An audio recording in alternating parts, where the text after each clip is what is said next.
Well, welcome everyone to the second of the Faroe Shetland Research Symposia of this semester. These are the opportunities for people to share research in these two northern Atlantic archipelagos and to have the opportunity to discuss sort of topics and research amongst ourselves and to share that information more widely. And this seminar is going to focus on tourism, which is a very important economic activity and an ongoing source of discussion within the islands. And I teach a module on selling cold islands, so that's part of the Masters in Island Studies. So I'm very interested in to hear about the situation from the coalface, as it were, from those who work in tourism and research tourism within Shetland and within the Faroe Islands. So I'm particularly interested in today's event. And also, we in Shetland have been following interesting developments that the Faroese have been undertaking with their tourism to see if there are any lessons that we can learn. But today, because we have two speakers from Shetland and from the Faroe Islands researching Faroese tourism, there might even be lessons that the Faroese might want to take away from the Shetland perspective. So it gives me great pleasure to introduce Hanne Birkelund Nilsson, Alda Magnusardóttir Egilstrøð, Esther Rennick, and Steve Matheson to today's event. Each person is going to give a short presentation of their knowledge or experience and research. We're going to get two overviews of tourism in both archipelagos, and then sort of a more detailed case study of certain aspects of tourism as well. And then the opportunity will be for people to ask questions, make comments, post things in the chat. And I'm also hoping that our participants will take the opportunity to ask each other some questions as well. And I'm sure by the end of this session, we'll all be a great deal more aware of the challenges and possibilities that tourism offers us here in the north. So without any further ado, I'd like to invite Alda to start her presentation. Hello, Alda. Yes, hello. Just sharing the screen.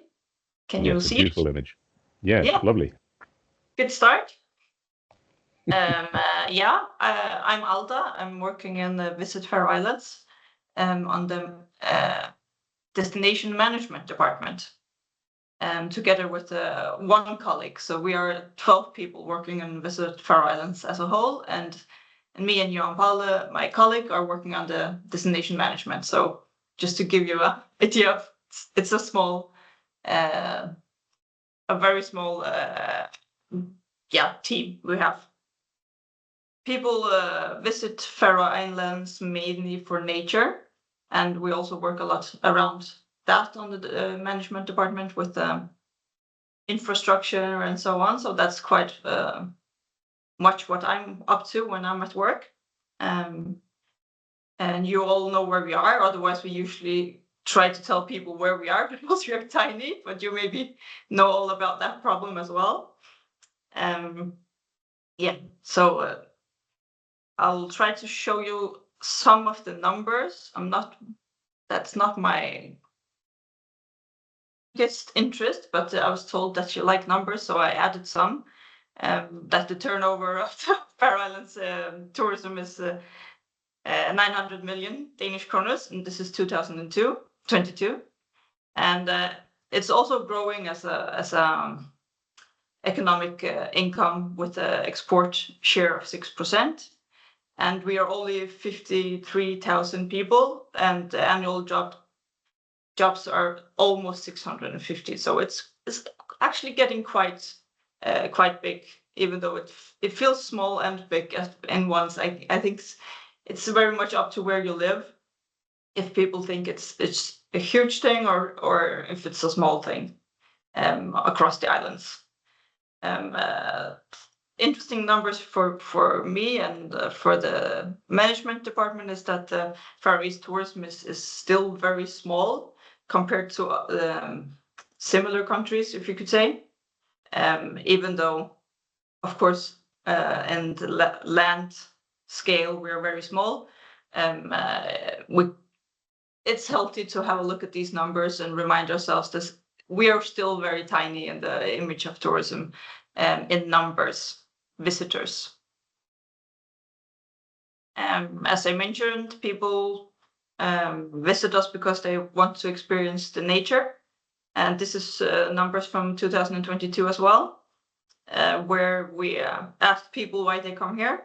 And 62%, almost 63% say that's because of nature and wildlife. So this is very clearly the goals why people are coming here. Visit Faroe Islands as, of course, as one of the main objectives here because of the marketing internationally. And I think I can say we have been doing very well in this area, doing quite very successful campaigns. Starting in 2016, where we did the huge sheep view campaign, which went everywhere. And just to mention a few more of them, we had remote tourism campaign during Corona, where people could join us online, and we did walks, so you could go on a website and you can turn left, right, and then you were literally controlling a person in the Faroe Islands where to go. So we started in a small village, and we walked around telling stories about the church and how many inhabitants and people. It went on for an hour, and people loved it. It was a huge success for us. And we had Google Translate as well. We wanted Faroe Islands to be included in Google Translate, and actually, very recently, it's there. So we succeed in that, and we also succeed in the Google Street View. Just to have that mentioned as well. And then we had the last one is the Imagine, where you could. It was playing on an AI thing that you can go on and ask, how do you call it? Very famous artists to draw something of the Faroe Islands. So I'm just trying to say that the very clear red line in these is that all of them are interactive. So when we do some marketing, we always have some action behind. We had actual cameras on the sheep, and we had actual walks in the villages. So this has been our big success, in my opinion. And we also use that in the Closed for Maintenance project, which I'm gonna explain further today, and which I'm also a big part of as a project manager of that campaign. I think this was supposed to be first, yeah. The first event of Closed for Maintenance took off in 2019, and I don't know if you're familiar with it, but the whole idea was that we were closing the Faroe Islands for visitors and opened for Wallen tourists. So we welcomed everyone that wanted to come and join us to maintain the Faroe Islands. So practically we closed 10 popular tourist sites, and then we gathered people on those sites to do maintenance work. And this also went everywhere. I don't know if you're familiar with the marketing numbers, but we had a reach of 320 million, which is very big. And we always use no media budget. So it's always organic, what we do with all the marketing projects. So it went very well on the marketing stunt-wise, but it was very important for us that the practical part also was as good, if not even more. So we wanted, first of all, to preserve and maintain sites in the Faroe Islands. People were starting to talk about, oh, how many tourists do we want? How fragile is the nature? In the Faroe Islands, we have never been building paths or anything in the mountains because the number of people walking in the mountains has never been that big. But now we started to see wear and tear, and people were getting frustrated and concerned. And therefore, we thought that this should, of course, always be our first goal in this, and not the marketing part. But with the marketing part, we really got got across that when you visit us, please think. Be kind of like trying to get our guests to be on the same mindset of ours. If you come here, can you please help us preserve as well? Can you help us walk on the paths when we ask for that? So we like got that image across that we were a destination that took care of ourselves. And I think that worked quite good with having the marketing and the destination management working together on this project.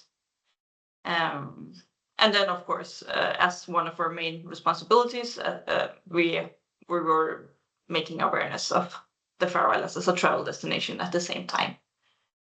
So that was, our point of view. What was most important. It didn't have any value for us to make the marketing if the practical things didn't follow. So that was very important. And since then, we have closed 56 project sites to maintain. We have 18 islands, but 11 of them have been included in this project. And we have more than 400 people from more than 50 countries that have joined us. And that's only a smart percentage of the now almost 24,000 people that have joined, that wanted to join. They sign up.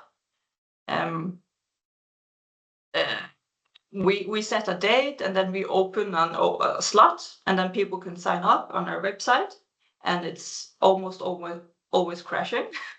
We don't know if it's the number of people, or it's the people that don't like the grid and stuff, but it's always heavy traffic on that, on those dates. So people love it, the project, and it really speaks into that we're now starting to talk less about sustainability and more about making something more.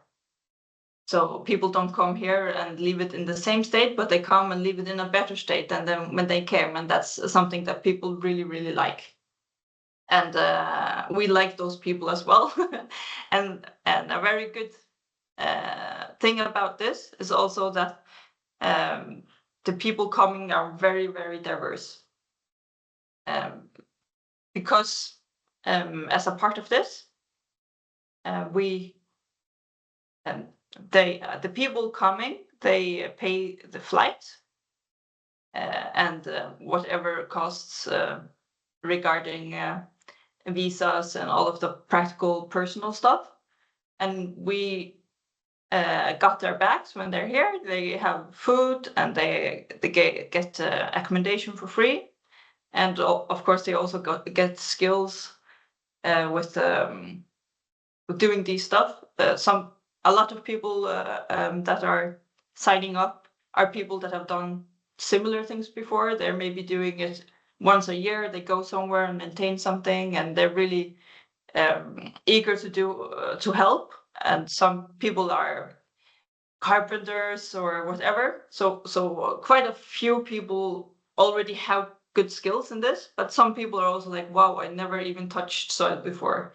I lived in New York for all my life, and this is amazing. I have dirty hands. So I think that's kind of the magic, and why we keep on doing this is because people are so diverse, and people, and the economic part is kind of less of a barrier because we are offering a huge part of the trip for them. So it means that a lot of retired people, a lot of students, and also people that are not able to travel otherwise will apply for this. And it makes such a beautiful group of people.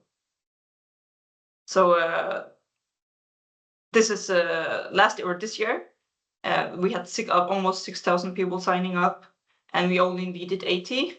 So it's something we try to regulate. We don't really want to take more people than we need because we really want to keep this fair for everyone. So the groups are not too big. Average age is 37. So you can see that we are usually having people from, in this case, from 18 to 80. So again, a very diverse group as also in age, and also quite well shattered around the world. Yeah, and as I mentioned, very different job titles. I told a bit about the selection process. Usually we have 100 volunteers, but we will always try to regulate according to what we need. And almost all the volunteers are just randomly selected. But we also, one thing that we changed over time is that we now also handpick some people that are having skills that we need for the projects. So that's something we learned. Yeah. I'm not sure how I am on time, but it's quite good time. 50, was it 15 minutes? Yep, absolutely. Yeah. We every year we do these qualitative evaluations, so people can answer and get a lot of insights, but people absolutely usually love it. Everything is so good. I think also because people are high over something they've actually done. How can you say it's not sound too romantic, but somehow people are not used to anymore that they can actually really physically see what they do in a working day. People are sitting by a computer or something, and in this case, the stairs you can see in the background of this slide is an actual stair that I think 25 people made for 1.5 days. So they're really going hard and working hard, and they don't want to have pauses. They just want to go on. They come here for work, and it's such a brilliant experience, and that it's very clear in the evaluations as well. But what we have done, and we were a bit afraid to do it because when we have the ending party, people are exhausted. But we did try last year to add an extra day. And it was actually a huge success. So that's one of the things we learned from the evaluations.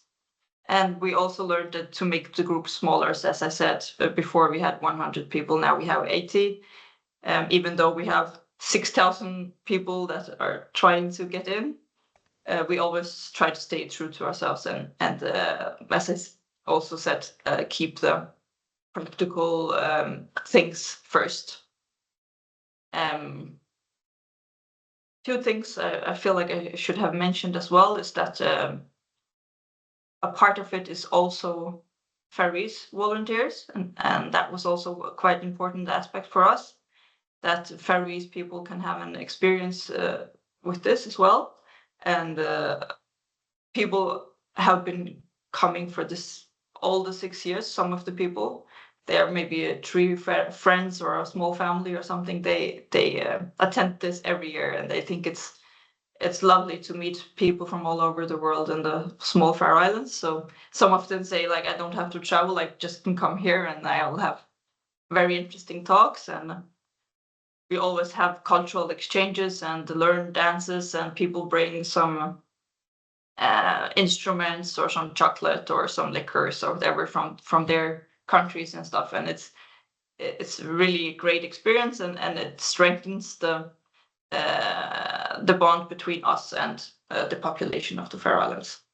So more than 200 Faroese people have also joined this. And of course, also all the project leaders and coordinators are all Faroese. But that's not the 200, that's the other people as well. So it's quite of a big community in some way. And the other thing, what was that? Yeah, is that by having this event once a year on a specific date, it I think I have one slide for that, huh? Yeah. It's kind of the force in the tourism management of the Faroe Islands, because we can talk about, oh, we should have done that, and local people would like to have that amended and this thing done, and sometimes it's not really happening. We can do it tomorrow and tomorrow and tomorrow, but by having this date, we actually get things done, and we say, okay, we have to be ready on that date. We start at 8. It makes such a huge difference in what has been done in the Faroese Mountains in the past years. So I think that was it. Please have questions if you. Yeah, thank you very much, Alda. It's a wonderful concept, this volunteerism, and getting people to come and get involved in sorting paths and improving landscapes in areas that have been damaged by a large amount of footfall. I think it's wonderful. I'm sure there'll be some questions about that, but what we'll do is we'll keep our questions and thoughts until the end. And then we can bring those up. But it sounds like a great experience. I'm sure there's any number of people. One question before we move on. You say you allow 100. You may have said it and I may have forgotten. How many people actually apply? Yeah, last year was 6,000 people. It's been between 8,000 and 5,000 people every year. So it's quite of a lottery. Yeah, it is. Yeah. Thank you very much. Well, we'll come back to that shortly, and we'll now move on to Steve, who's going to give an overview of Shetland's tourism. Yes, thanks, Andrew. Yeah, no, that was fascinating. Mine is much more of an overview, not so much in depth as that Alda's presentation, but that was fascinating. Probably, I was thinking the only thing is we have something called Davor Redup in Shetland, which is a community where the community basically really over one weekend or a couple of weekends, we all get together and we clean up the beaches and we clean up the roadsides. And it is something we've kind of thought about in terms of looking at it maybe as a tourist event based on what you do in Faroe. But we haven't made it that yet. I think it's the most successful community clear up in the UK, because I think it takes up about 20% of our population get involved in it. So, but certainly, yeah, I like the idea of kind of being able to make that more available to visitors. But I've got some questions for you that I'll put later as well. And having seen that, I've actually quickly added a little slide in, just looking at some of those things you've done. So I'll have a chat about that. But mine is much more of an overview. So apologies for that. I'll just see if I can share it now. You let me know if you're seeing that. Yes, we can. We can't see you though, Steve. Your face has disappeared, but we can see the screen. We can see the slide. That's good. You don't need to see my face, I can assure you. That's an advantage. Right, okay. So let's just see if this is working. Okay, so regional overview. Can you see that okay? Yes, we can. Okay, good, yeah. So, and I was very much thinking that maybe there would be people who didn't know that much about Shetland in depth. So this is just kind of setting the scene. We are as it says there, furthest north Scottish archipelago. Our capital, Lerwick, is basically about 225 miles from Aberdeen, and it's a very similar distance to Bergen in Norway. We have over 100 islands 16 of them are inhabited, and we have what we think is a pretty unique natural environment, probably something similar to Faroe in a lot of ways. But it is a haven for wildlife, which includes seabird colonies and otters and orcas. And we have certain subspecies of fauna and flora, and includes obviously, well, a very famous Shetland pony. Hopefully everybody's heard of that. We've had over 5,000 years of human settlement, and we have some quite impressive remains from the Bronze Age, Iron Age, Viking, and the medieval periods. I'm sure Esther will mention something about that later. We have very incredibly diverse geology. We're one of only 3 now UNESCO geoparks in Scotland.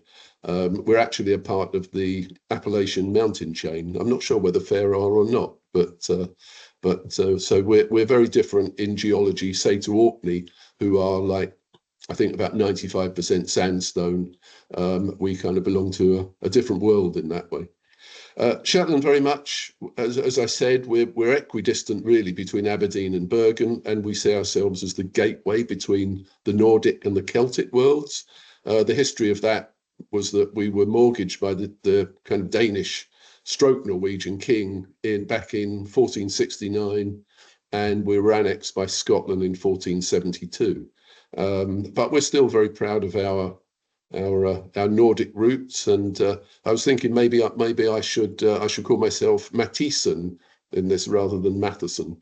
But so we're very proud of that. We have a lot of connections, and we are reached by sea, as it says there, from Aberdeen. We have 1 ferry that goes every evening. Takes 12 or 14 hours, and then we have various kind of flight connections. And our only actual international connection is Bergen in Norway. Okay, let me see if I can. Yeah, it's just some key facts there about Shetland. We have a population around 22,900, so kind of always kind of hovers just below 23,000. We would like more, but we have seen a slight decline, actually.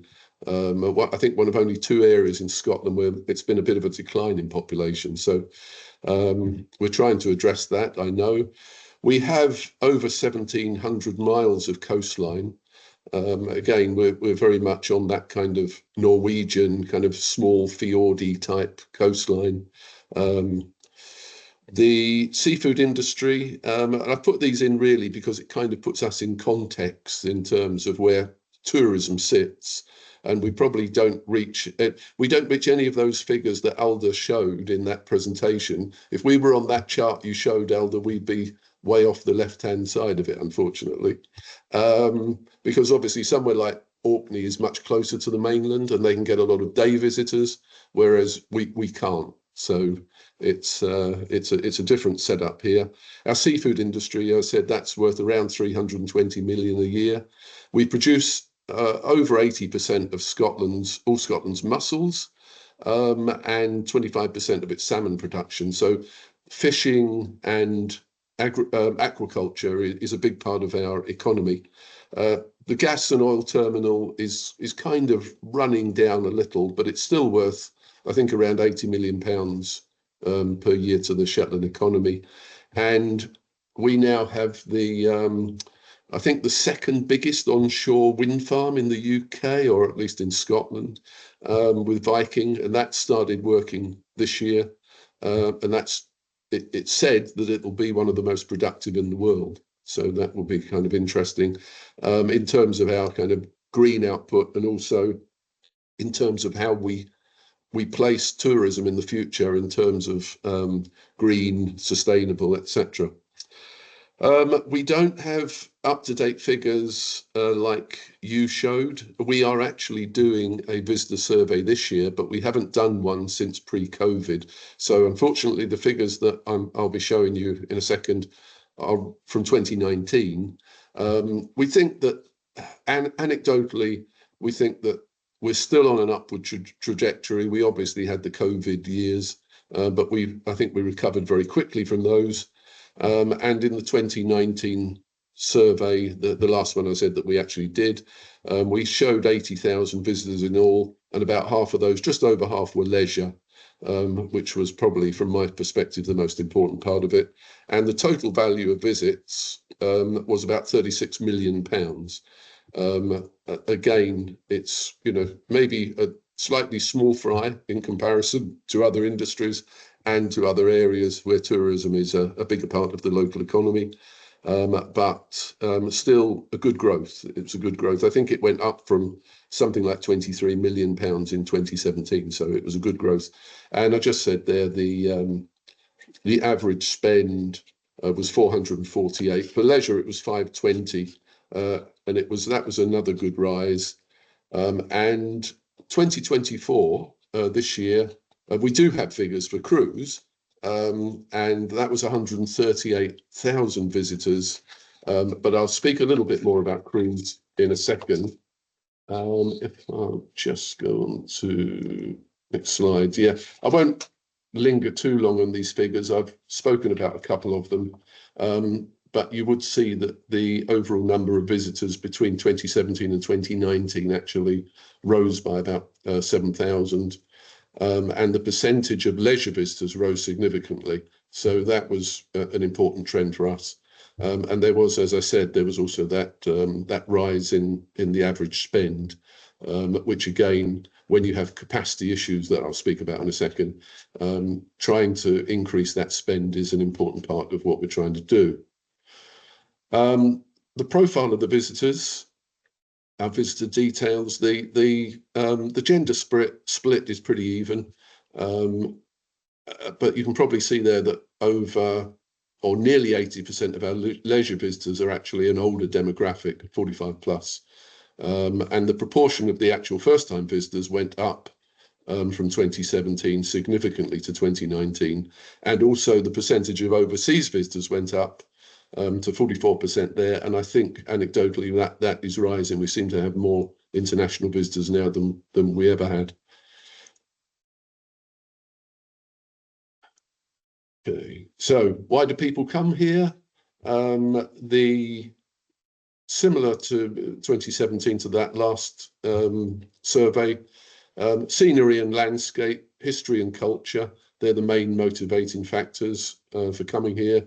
But actually, we have something called the Shetland TV series. I don't know whether anybody has seen that, but it's certainly an international success. It's a BBC detective series, and it's been going since 2013, and it really has coincided with a massive rise in the number of people coming here. So, and a lot of people, as you can see there, referred to a book, and most of those were the Anne Cleeve's books, and TV is the Shetland TV series.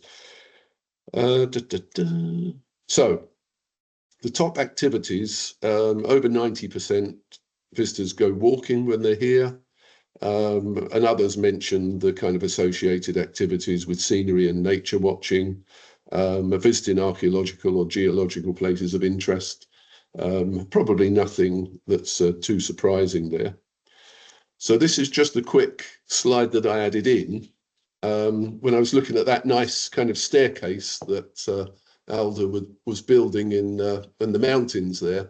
This is a project that the picture is a project that we put in a couple of years ago in Hermanus, Hermanus is the most northerly nature reserve in Britain. Actually, it's on Unst, which is the most northerly island. And we decided we put in an extra couple of kilometres of boardwalk. And again, it was with the idea of preserving the peatland and also to avoid the disturbance of nesting birds. It's much more in that kind of the same kind of reasons that you're doing those kind of things in Faroe. Really successful project. We also managed to put a couple of toilets into the car park and an interpretive centre. So that worked out really well. The only thing with it was, I don't know whether you find this, but because we can't disturb the nesting birds, we had to put that in the winter.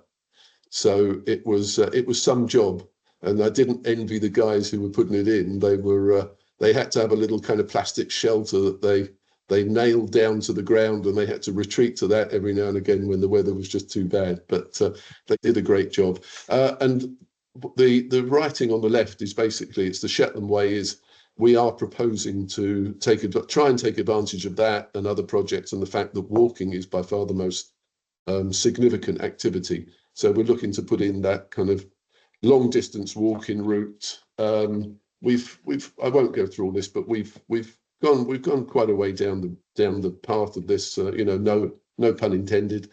And the feasibility showed that the cost benefit ratio is £3 earned for every pound spent. So it does make economic sense. And again, it's from that kind of nature, green, active travel, trying to actively promote Shetland for a place that you don't bring your car on the ferry necessarily, because we do have a lot of capacity issues, but people can come and hopefully walk the entire length of it, but maybe take more than one trip doing it. So that's a project that we're working on at the moment. I mentioned cruise, massive growth in cruise. If you look at 2013, again, that was the year that the Shetland TV series started. I'm not saying this is all because of that, but we had 27,000 passengers then.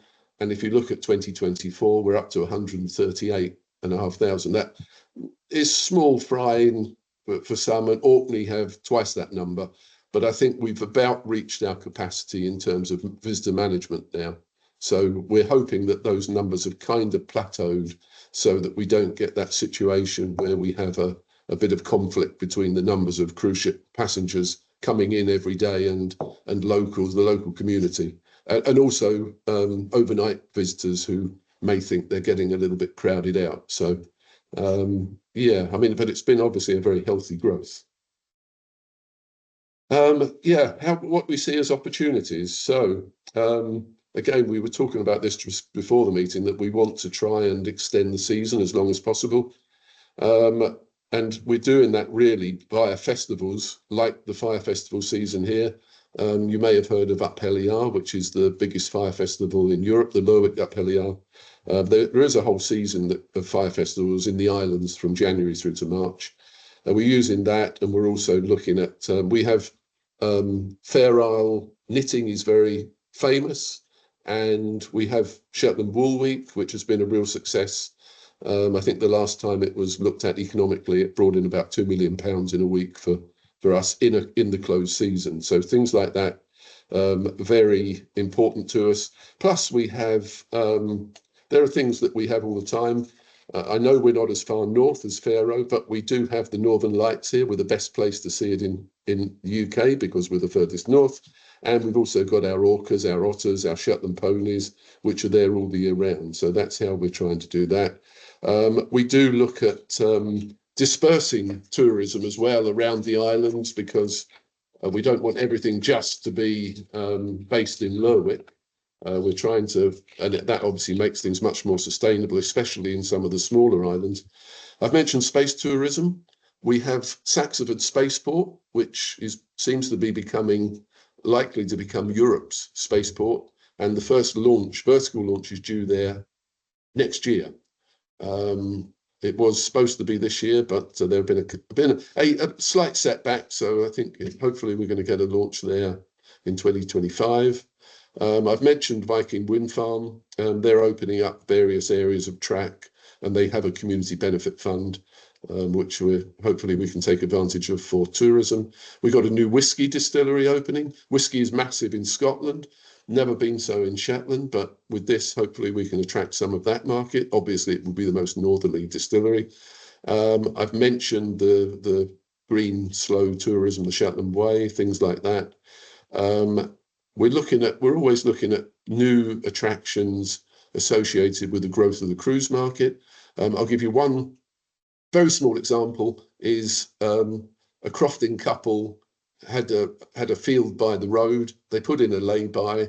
They thought they would attract a few buses from the cruise ships, and this year they've had 700.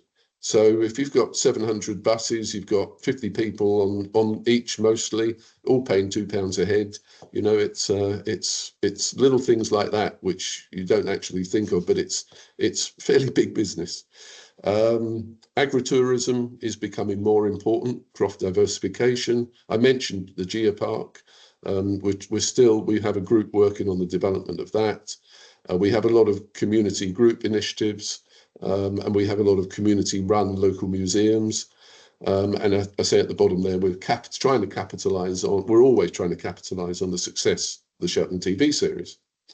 The issues that we have, I don't know whether these are the same in Faroe, but we certainly have recruitment issues for tourism and hospitality businesses. We have a small, slightly decreasing, but also aging population. And we also have virtually full employment. So it's quite tricky sometimes for our businesses in our industry to attract staff. We are a long way from the mainland. So there's a cost of travel there, and there is a big lack of capacity, especially in the summer, on our external ferries. I've mentioned that we're a small ticket industry compared to some of the others here, so we have to kind of fight for our share. Accommodation is an issue that we don't have. We're not really blessed with too much accommodation, and quite often our accommodation has to vie with visitors with some of these big industries that bring in seasonal workers. So that's a slight problem for us. There is a bit of a concentration on Lerwick and the south of Shetland in terms of the tourism benefits, so we're trying to address that. We have a very high cost of living in Shetland, up to 65% higher than the Scottish average. It's a relatively short tourist season, and we certainly lack a little bit of investment in terms of infrastructure for tourists. And I've said there's that reliance on an aging volunteer force. 56% of Shetland residents volunteer, whereas 27% is actually the national average.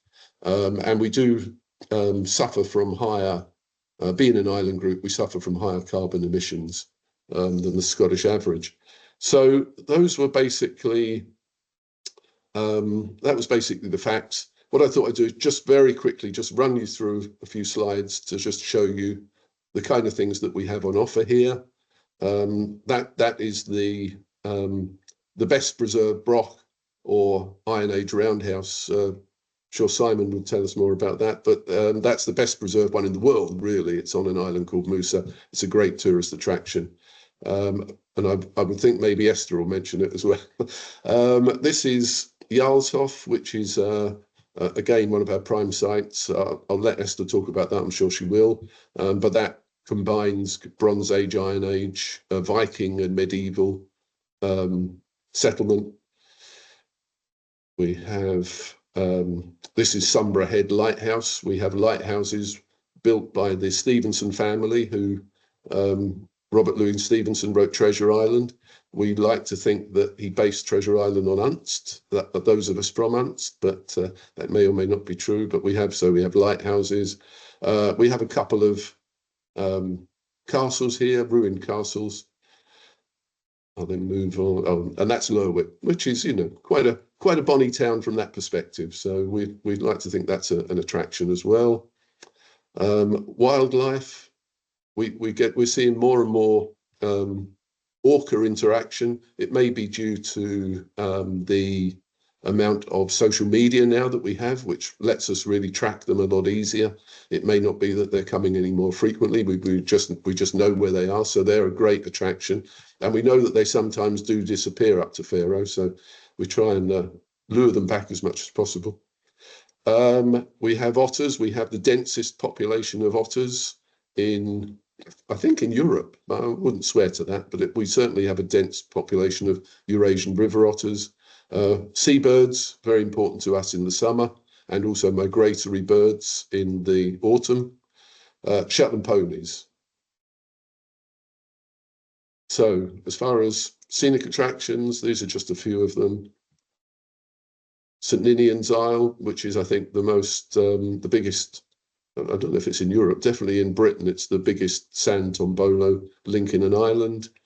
Burrowford, again, it's like a small fjord up in Unst with a freshwater lock at the end of it, very attractive scenery. This is a place called Noss, where we have massive seabird colonies, and as you can see there, it's great for kayaking. and this is Eshenes, which is very volcanic part of, and we have the best cross section of a dormant volcano in the UK. And the events that we try and bring up people in more in out of season, up Heliard that I've mentioned. That's the Shetland Folk Festival, which really kicks off our season in April, May. And that's Wool Week. So that's us with our tourism. And I think that is just about me. Thank you very much indeed, Steve, for that overview of Shetland tourism, its attractions, and its the nature of it, and how much money it earns, and the possibilities for development in future. And I think there's already some comparisons that we can draw with the situation in the Faroe Islands. And I think it's quite strange, though, that we attract less people than the Faroe Islands, and yet we're closer to our mainland than the Faroes are to theirs. But I'm sure that might be something we can pick up on. So thank you very much. There are some questions already in the chat, so if folk would like to have a look at those and see if they're addressed to yourselves, and we'll pick them up shortly as well. But next, I'd like to move on to Hanna, who is a PhD student, and she's researching linguistic landscapes and the impact of signage on communities. So this is I've heard of a similar situation in the north of Iceland, where a lot of the signs are now in English, and people are feeling alienated from their own identity and their own their own landscape. So very interested to hear what Hanna has to say. Hello, Hanna. Hello. Yes, do you see my PowerPoint? Yes, indeed. Yes, and you can hear me? Yes, absolutely. Perfect. Loud and clear.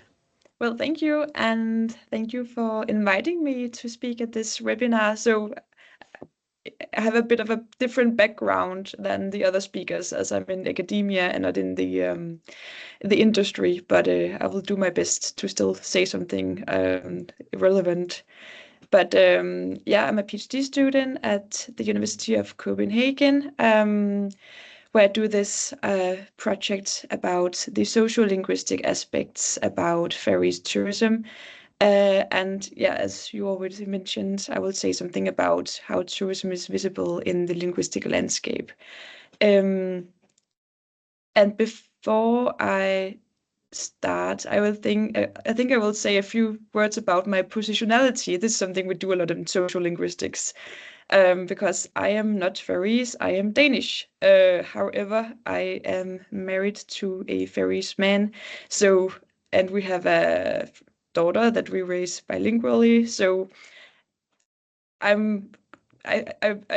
view myself as both kind of in-group and out-group. I'm not Faroese, but I still have a lot of knowledge about the Faroese situation. So it's just to get that in the clear.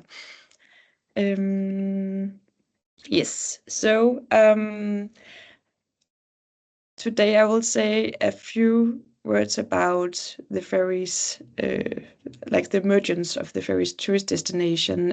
Alda already went into this, so I will just do it very briefly, and then I will, say something about like the scope of the research study I'm talking about, a bit about my fieldwork and results, and then in the end some conclusions and not questions. So as Alda already said, like the popularity of the Faroes tourist destination, it has occurred in like around the past 10 years. And today, tourism has become a significant source of income next to the fishing industry. And I believe that this increased number of tourists can be seen as both a result of a strengthened destination brand and these larger marketing campaigns that was already mentioned, like the Faroe Islands Translate and the Ship View campaign. And then Visit Faroe Islands has also been very good at doing online promotion on social media, which I've written an article about. but it's also connected to the globally seen increased tourism industry that we see all around the world, and also this increased touristic interest in both cold islands and in the Nordic countries in general. So yeah, tourism has been growing a lot, but it has not been without challenges. And so I will try to talk about a few of these challenges today.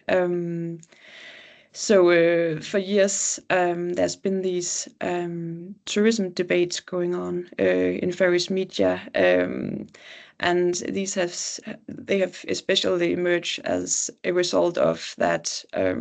For a long time, tourism wasn't really like regulated and legislated on like an official level, and therefore it was kind of unclear who was supposed to pay to maintain these natural areas that was run down by tourists. So yeah, these were some of the problems that has existed. But in May this year, this tourism legislation, this law on sustainable tourism was adopted, and hopefully this will ensure that tourism will be conducted in a more sustainable manner in the years to come. And the study I'm going to talk about today, it took place before this new sustainable tourism law was adopted. So therefore, I will have a bit more of I will focus on those challenges that came before. First, I will say a few words about what and why linguistic landscape. So research on linguistic landscape, it focuses on languages that are present in public science, so science in public spaces. And the idea is that in times of undergoing changes, and tourism can be regarded as such a change in a Faroese context, then public space can be expected to become this arena of contestation and negotiation, where the linguistic landscape then both reflects and shapes this socio-economic change and development. So in other words, the linguistic landscape can be regarded as an important arena where tensions caused by tourism are played out, and where tourism is tried to be influenced in either direction. And speaking of languages, then global languages such as English has this important communicative function for the tourists, while then the foreign local language, in this case Faroese, will give the tourists a sense of they having visited an authentic place, even though it actually is an incomprehensible linguistic code for the tourist. So this is some of the idea lying behind my fieldwork. So I did my fieldwork in summer last year, 2023, and I went to 5 different locations on the Faroe Islands and collected a total of 795 signs. And I went to the capital Tórshavn, and then Kirkjubøur, Gjágfrásardalur, and Saksun. And excuse my pronunciation if it's wrong. But yeah, as you can see on the image here, so the locations were kind of far away from each other, and they were also very different in regard to how many inhabitants each place had. But what they all had in common was that they were all locations were highlighted on both national and international websites such as TripAdvisor and Visit Faroe Islands website. So yeah, that way you can see that they were quite popular that way. So here you can see the language distribution. Yeah, so sorry, I forgot to say. So I did both this quantitative study where I looked at what languages were present, and also then how these signs contributed to the tourist experience in different ways. So here's the language distribution in each location. So I worked from this supposition that Faroese would be the language used when addressing the local population, and then English would be used to address the tourists, because the Faroe Islands is still kind of there aren't that many expats living in the Faroe Islands to this day. So I see English as mainly used to address an international audience, mostly tourists. But you can see that English and Faroese were the most prominent languages, and it was quite interesting then that the two locations with the fewest inhabitants, namely Saksun and Gásadalur, were the locations that had the most English signs. So in these two locations, there were actually more English monolingual signs than there were Faroese monolingual signs, which were quite interesting as there were very few inhabitants. And then the other way around, when looking at Tórshavn and Jekf, it was kind of the opposite. So there were it was mostly Faroese dominated signs, and Chichibur was kind of the distribution was kind of evenly distributed. There were a bit more Faroese signs than English, but the difference weren't that big.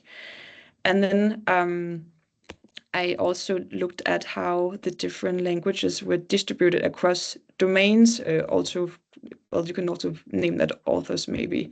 So here the top-down signs, it is official signs, so placed by the government or the municipalities. The bottom-up signs are placed by private individuals. The commercial signs are placed by commercial enterprises, and the unclear signs are unclear who put up the signs. So so if we look at these different domains or authors, it is also visible that there are quite different preferences in regard to language code in these different domains. So if we look at the bottom-up domain, so the unofficial signs, it can be seen actually in all locations that in this domain there were most English signs. And especially in Saxon, you can see that there were a lot of monolingual English signs. And then if we turn to the locations with fewer inhabitants, so something you could maybe call like the remote locations, there was also this tendency of having like the commercial signs were mostly bilingual, and the official signs were mostly Faroese. But then turning to the capital instead, most signs were actually commercial, which also makes kind of sense as it is the capital. But most of these were actually Faroese here, and also in the top-down domain. So, but I think it was quite interesting that there were that many monolingual English signs in the remote locations, and that these were placed by probably the population, local population. But why was that? So it kind of it seems like then that English has another purpose than selling the area and making it available maybe. So I found out that it actually has had a lot to do with tension. So a large part of these unofficial signs in English were actually had this regulative function, trying to regulate the behavior of tourists in some way. And I've brought some examples here. So in the picture to the left, you can see 4 different unofficial signs in English, so placed by probably the local population, saying, 3 of them address where the tourist is allowed and not allowed to walk. And these are all from Saxon, I forgot to say. So here it's kind of being negotiated where the tourist is welcome, not welcome, and it almost frames the tourist as this unwelcome other that is trespassing. And in this case, it has something to do with the grass field you can see, it serves as food for the sheep in the area. So it's a bit problematic if the tourist then enters this grass area. But if we then turn to the picture to the right instead, this is an official, I have named this an official sign because it's placed by Visit Faroe Islands in comparison with the municipality. And it is actually the same challenge that is being addressed, but as you maybe can see, the wording is very different. So I also think that the use of Faroese in this context is quite interesting. So it says, please have reading for the farmland in this area. And in the top of the sign it says respect in Faroese reading. So it kind of also disseminates Faroese language while also trying to regulate the behavior of the tourists. And it even provides the tourist with the phonetic spelling, the phonetic alphabet of how to pronounce reading. And I would maybe not expect all tourists to be able to read the phonetic alphabet, but I think the most people would still recognize like the function of the brackets, the function of making something unfamiliar accessible. So this sign from Visit Faroe Islands kind of has this dual purpose of both regulating the problematic behavior of tourists, but still also disseminating about Faroese customs and language. And I guess this has something to do with this dual responsibility of Visit Faroe Islands of both being this gatekeeper and promoter of tourism in the same time. But of course, even though there were challenges, this didn't mean that tourists weren't accommodated at the same time. So these two signs are commercial signs, also from Saxon.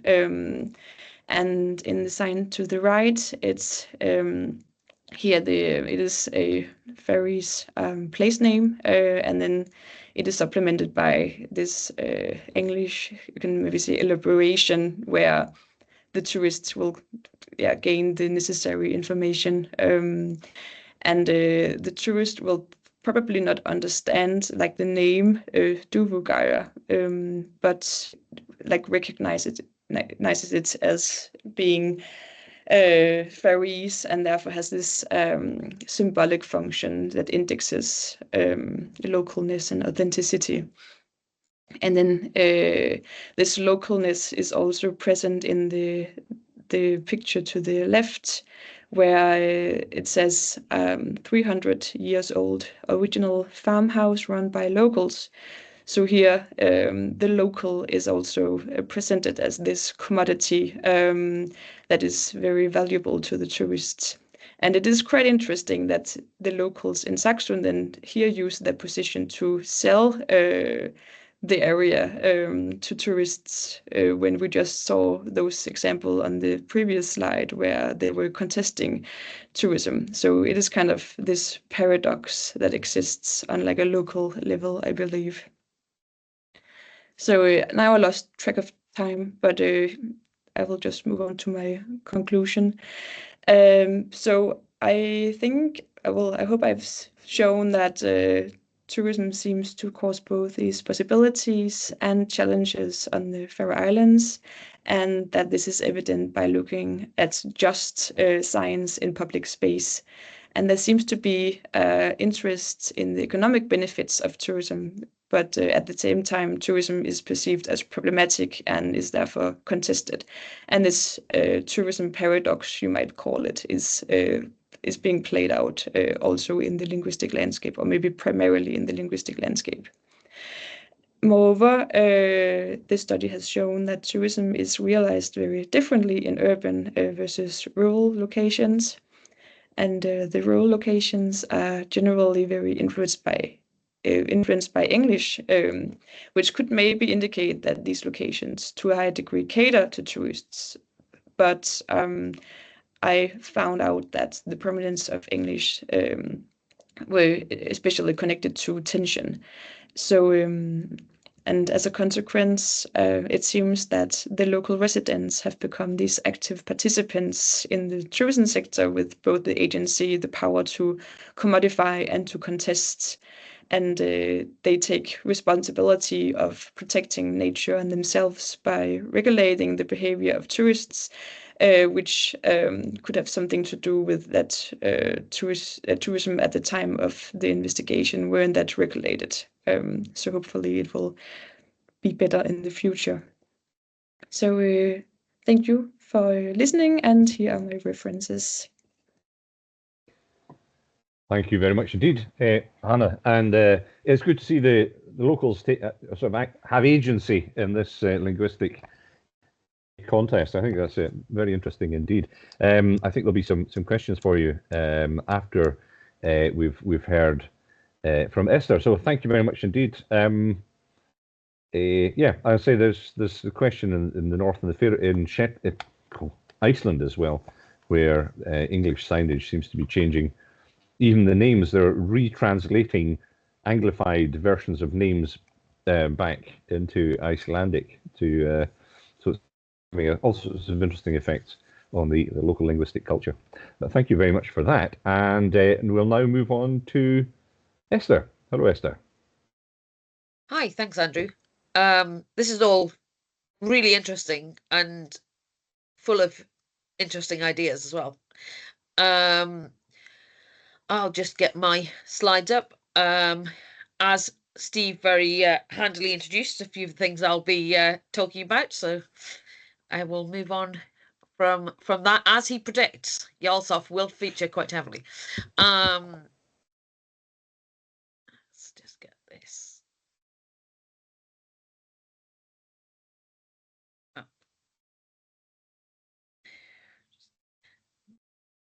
Get it up.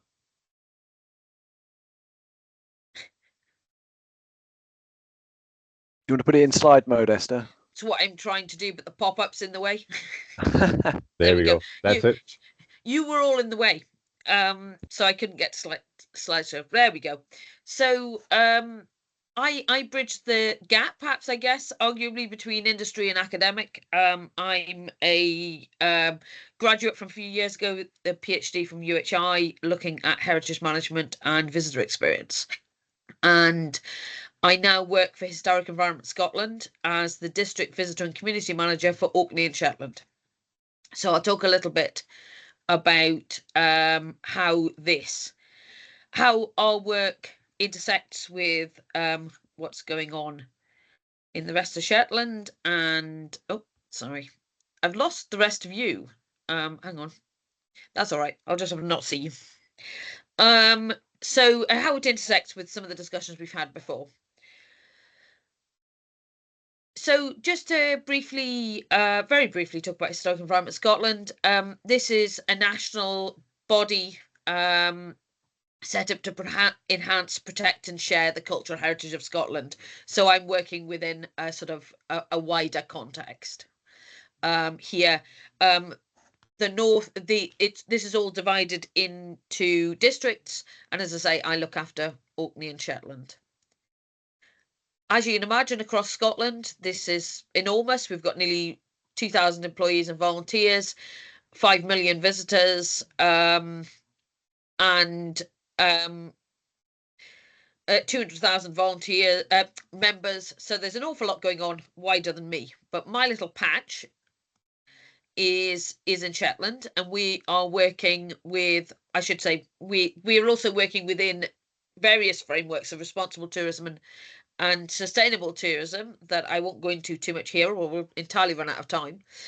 But basically, we're trying to ensure that this is all long-term sustainable tourism and working with everything from net zero to ethical sourcing, as well as obviously conservation and the wider sustainable tourism goals. Historic Environment Scotland doesn't actually own all that many sites. They're usually under guardianship, which means they're on a long lease. So in Shetland, we have 8, and one of which is staffed, which I'll talk about more, which is Jarlshof. So these are our sites in Shetland. Steve's already introduced a couple of them. 3 of them, I think. We saw earlier, we saw Jarlshof, we saw Musa Brock, and we saw Scalawag Castle. We've also got the Ness of Bergi, which is out near Sunborough Head. We've got Stenidale Temple, in inverted commas, as a sort of large prehistoric building. We've got Clickenman Brock, right opposite the supermarkets in the middle of Lerwick. Fort Charlotte overlooks Lerwick as well, and Munis Castle up in Unst.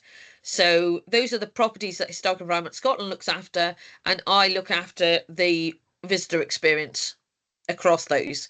So that's combined, whether it be the unstaffed sites, making sure that the interpretation and that all the information is all correct, up to date, and in good condition, and the sites are all working as they should, or whether it be a much more hands-on sort of approach at Jarlshof in terms of line managing the manager there and the staff. So our local team in Shetland is more than people often think there is. We've got myself, the district visitor and community manager for Orkney and Shetland. Then we have a monument manager who's based at Jarlshof, and then we have stewards who are also based at Jarlshof. My colleague and equivalent is the district works manager. He also looks after Orkney and Shetland, and we also have a Shetland specific works manager and works team. Across that, in peak season, that employs about 17 local people, including ourselves, the district managers, and 12 all year round, and another 5 in peak season that come and work at Jarlshof. That's split roughly 50-50 into the works team, which deals with conservation, and the my team, which deals with the visitor experience. So to focus in a little bit on Jarlshof, this is right down at the South Mainland. As Steve was saying, there's quite a focus in the South Mainland of visitor attractions, and this is, as some tourists often remark, handily located by the airport. I feel it may have preceded the airport slightly, but this is the prehistoric and Norse settlement of Jarlshof, so named from an early tourism, named by Sir Walter Scott from his novel The Pirate. Steve sort of alluded to this before. We've got everything here from the earliest Neolithic buildings through to a 17th century laird's house, and everything in the middle. So it's a microcosm of Shetland archaeology, really, on one site. It's an amazing survival. It was discovered, well, the laird's house obviously was visible all the time, but the rest was discovered after a big storm in the late 19th century and has been excavated at various times up till relatively recent years. This is the level of preservation you're dealing with. This is a pictish wheelhouse. This hasn't been reconstructed. You can walk in, and this is how it survived, buried in sand. That's on my left as I look at it. Then there's the laird's house at the top, and the Norse Viking houses down at the bottom. So we've got an amazing collection of archaeology there that we're looking after at Jarlshof, and we're dealing with a range of visitor experiences. This is where my quote at the start came from. These are just a couple of TripAdvisor quotes taken from quite an extreme 2015 to 2024, ranging from just a few holes in the ground with stones around, just like the other sites, very little information on what's going on. Skara Brae, which is in Orkney, has a better setup and a nice cafe. And this has be prepared to be hammered by foresight, wind and rain with nowhere to hide, which is an interesting take on the visitor experience at Jarlshof. And Jarlshof can have extremes one way or the other, but amazing site. And to be fair, I had to go back to 2015 to find such a slating TripAdvisor review, because most of them are like the other one, where people are actually really, really excited by the site. And much as my team in Orkney don't like it, one of the most regular comments that we get is, "Oh, it's much better than Skara Brae." So not that there's any competition between my sites, but people are wowed by the survival on the site. However, to keep this reasonably brief, we do have a lot of challenges, both at Jarlshof and across Shetland. One of the challenges is one that was covered in more detail in Steve's presentation. We have rapidly rising visitor numbers. Now, you'll see this again in the opportunities. This sits in both places. Jarlshof to date this year has had 27,500 visitors.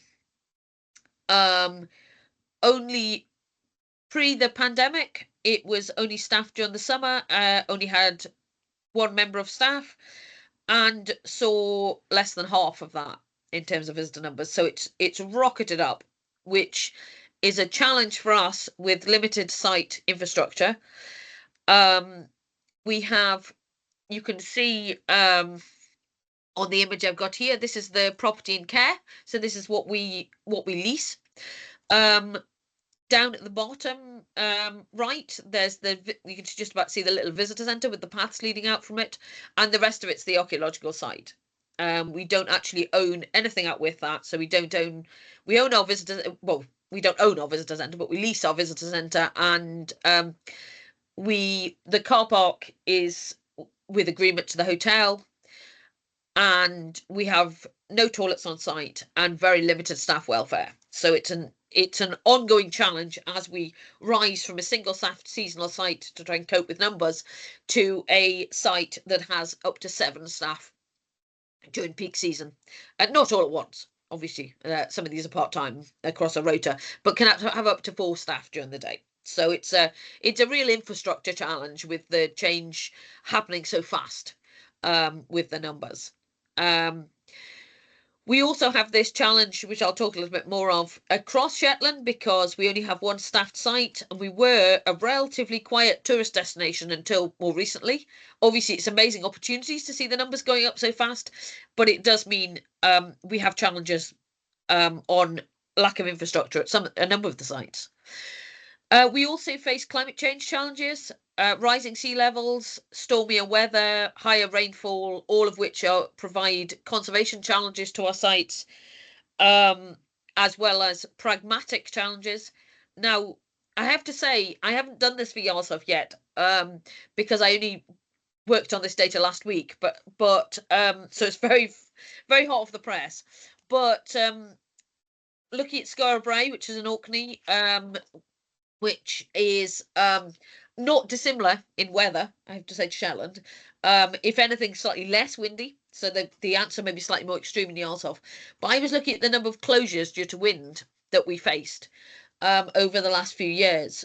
And that ranged from 10 closures in 2018, and then similar 2019, going up to 18 closures due to wind in 2022. Going up to 27 closures due to wind just this year. Now, the approach hasn't changed, the policy hasn't changed. This is purely the weather, and you can correlate this with the forecasts. This is purely the weather becoming windier, which is becoming a challenge on our sites. We have issues with both closing for site safety due to visitor safety, because there's a lot of open drops and things at these sites, a lot of hazardous places where if it was too windy, people could end up going over the edge of. But we were also getting problems, not so much in Jarlshof because it's a stony beach, but we're getting problems in Skara Brae with sand blowing across, and the hazard of sand blow getting in people's eyes. So climate change is a challenge for my district, certainly. The higher rainfall also plays into some of the conservation issues that I'll talk about in a moment that we've got across the sites. And then just on the end, as Steve came up with, we have unsurprisingly, exactly the same problem with recruitment, because pretty much everyone who wants a job in Shetland has one. So it's a challenge to recruit, especially now that we're needing more and more seasonal staff, because we're recruiting for a very small window of time. To go on to a couple more of our challenges in a bit more detail, Scalloway Castle, it has been closed since 2019. Unfortunately, it got closed, the scaffolding got put in, and then the pandemic hit, so it went into stasis for a while. It's now having work done on the wall heads. The problem there is basically increased rainfall and then freeze-thaw action getting into the top of the walls and making for loose masonry. And this is a problem we're hitting right across Scotland with the whole estate. And so I'm not sure when this will be reopened. It's all been done traditionally by hand with lime mortar. So it's a long, slow process. So this is a challenge of ours, how we deal with a lovely castle that was a prime part of our sort of estate being long-term closed. The other biggest conservation challenge we deal with is at Clickham Brock, because we're getting an increasing footfall. And you can see actually from this photo, and this photo is from a couple of years ago, so it's got worse since then. You can see the erosion on top of the walls here. You can see the paths and the turf. This area is not open to the public. No one is meant to be up on these walls. It's not safe. You can see the level of drop, and it erodes the site. Unfortunately, they climb the bars on the intramural staircase to come up here. So this is an ongoing challenge to work out how to sensitively manage people climbing over the barriers, or in some cases climbing straight up the internal walls to get up onto the top to get classic photos such as this one. However, I'm more conscious that we're relatively short on time. So to flip on to the positives, obviously, rapidly rising visitor numbers is also a positive. We have, with nearly 30,000 visitors through Jarlshof, we've got a significantly larger visitor group to work with. We've got significantly larger income. We're now more heavily staffed. So that gives us other opportunities. The season, as Steve pointed out, the season is beginning to extend, and various organisations are working in Shetland to help extending it. And certainly Jarlshof sees a significant amount of visitors in January at the time of Apeliar, and it now sees enough visitors during the winter to be open all year. We're strengthening partnerships with local stakeholders, especially in the South Mainland, trying to deal with some of these infrastructure challenges to help sites cope with the increasing numbers and provide a good visitor experience for those people coming. We're also working with growing community engagement. My role was changed a couple of years ago. I've only come into this role this year, but early this year. But it was changed a couple of years ago to include community engagement, and so we're pushing on, doing more with that. We've done a little bit this year with things like the Doors Open Day, bringing people behind the scenes in Fort Charlotte, which was really popular. We had over 100 people at Fort Charlotte. That was out of season. That was local people coming to see us unlock some of the areas of the fort that haven't been seen open in living memory. So that was really exciting. We're working with other community groups and trying to increase that. On the back of that, because we've got more staff at Jarlshof, we've now got the capacity, hopefully recruitment permitting next year, to get stewards out onto the unstaffed sites. So that's something that we can do to enhance the visitor experience and also offer more at some of these unstaffed sites like Clickham Brock that are very popular. It's also a sensitive way of dealing with some of the issues like people coming up on top of the walls. We're hoping we can educate people in a positive way to encourage people to respect the monument and understand the damage. That one of them may not be doing much damage, but we don't know how many. I would like to get a people counter on Clickerman's Gate, but I haven't got it yet. I'd be interested to see how many people a year visit Clickerman.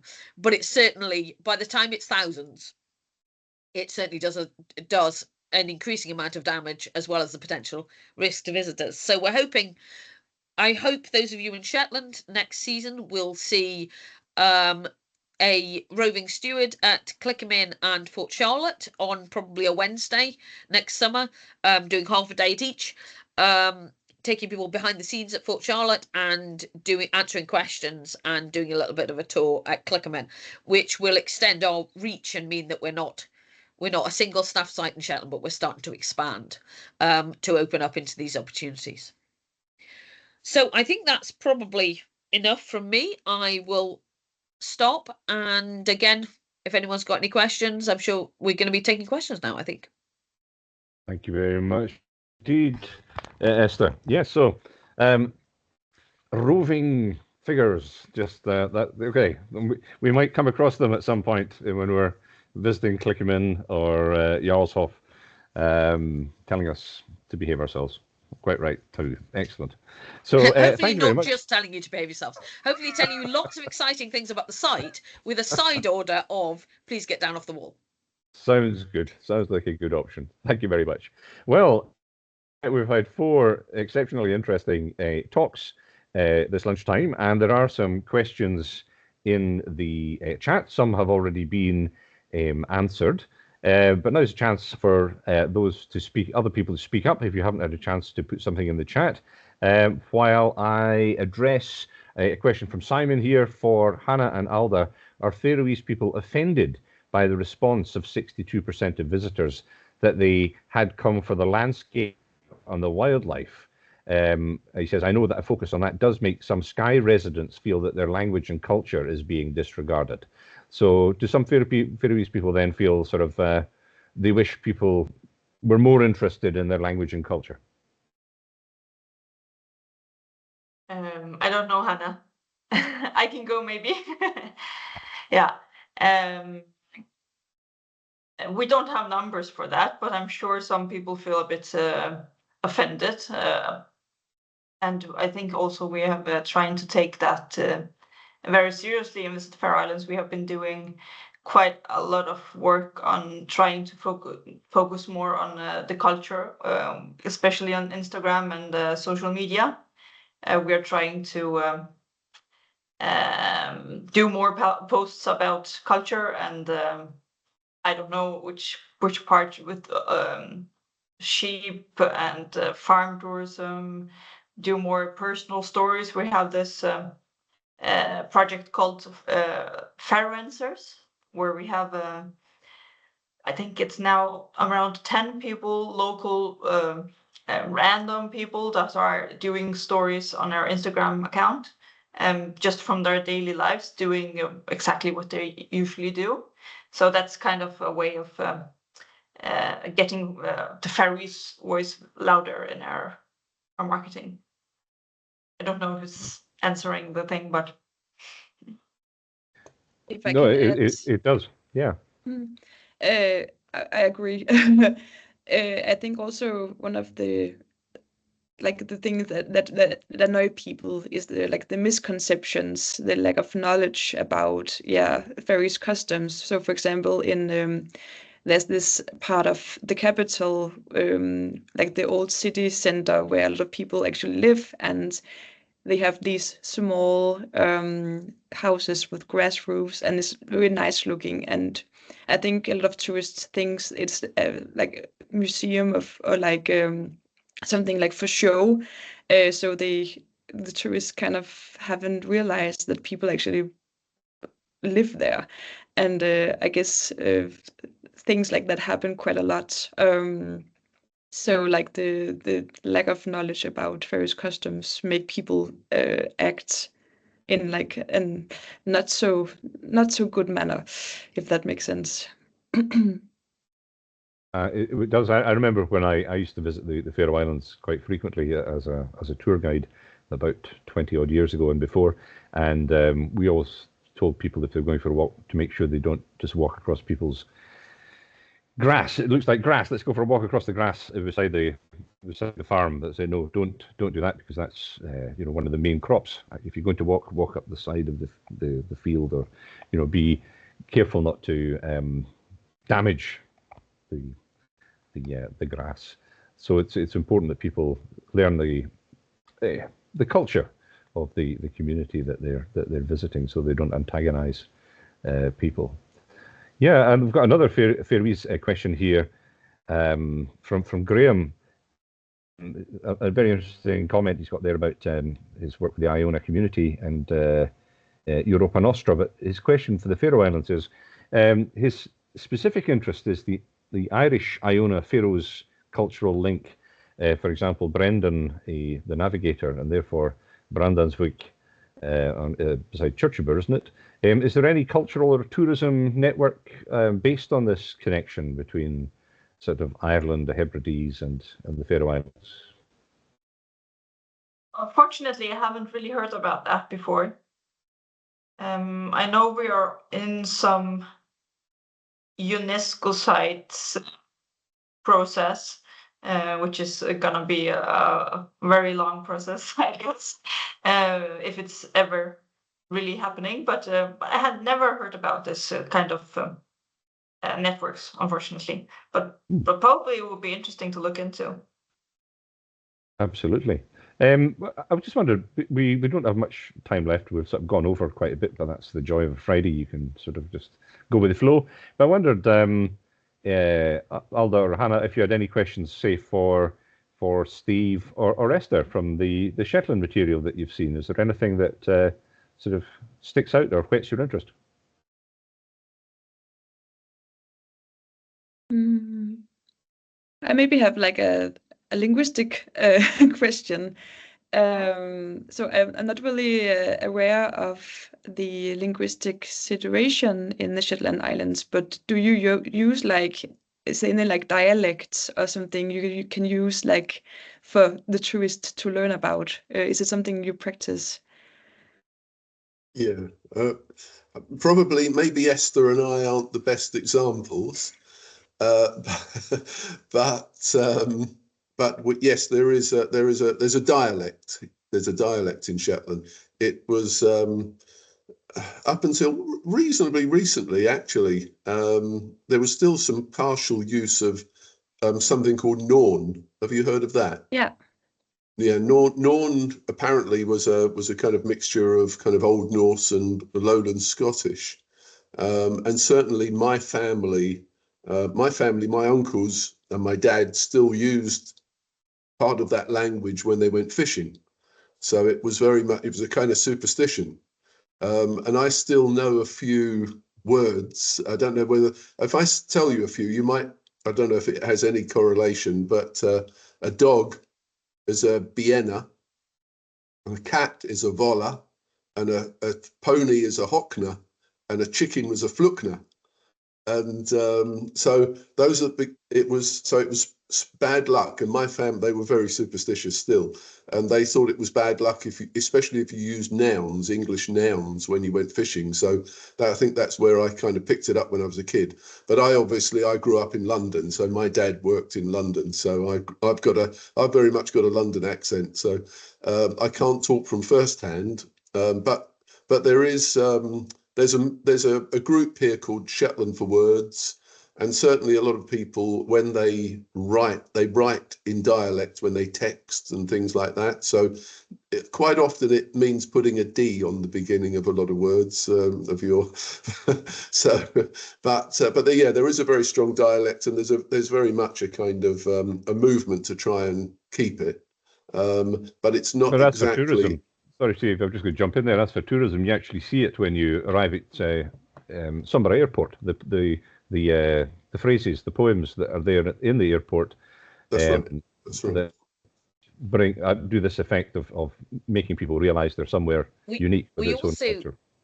We have our sort of short Yarsoft guide translated into multiple languages, but one of them is Shetland dialect. So we have sort of German, Italian, the usual kind of range of common tourist languages, and Shetland dialect. So, and apparently it does. I was asking Lucy about it the other day when I was down, and apparently it does get picked up quite regularly. We're interested to see how much local engagement there was, but people apparently quite like to have a dialect guide, which is great, because it's great to see that it was a useful exercise, and it's actually a nice thing we can do to promote local engagement and make people feel that their language is as important as anyone else's.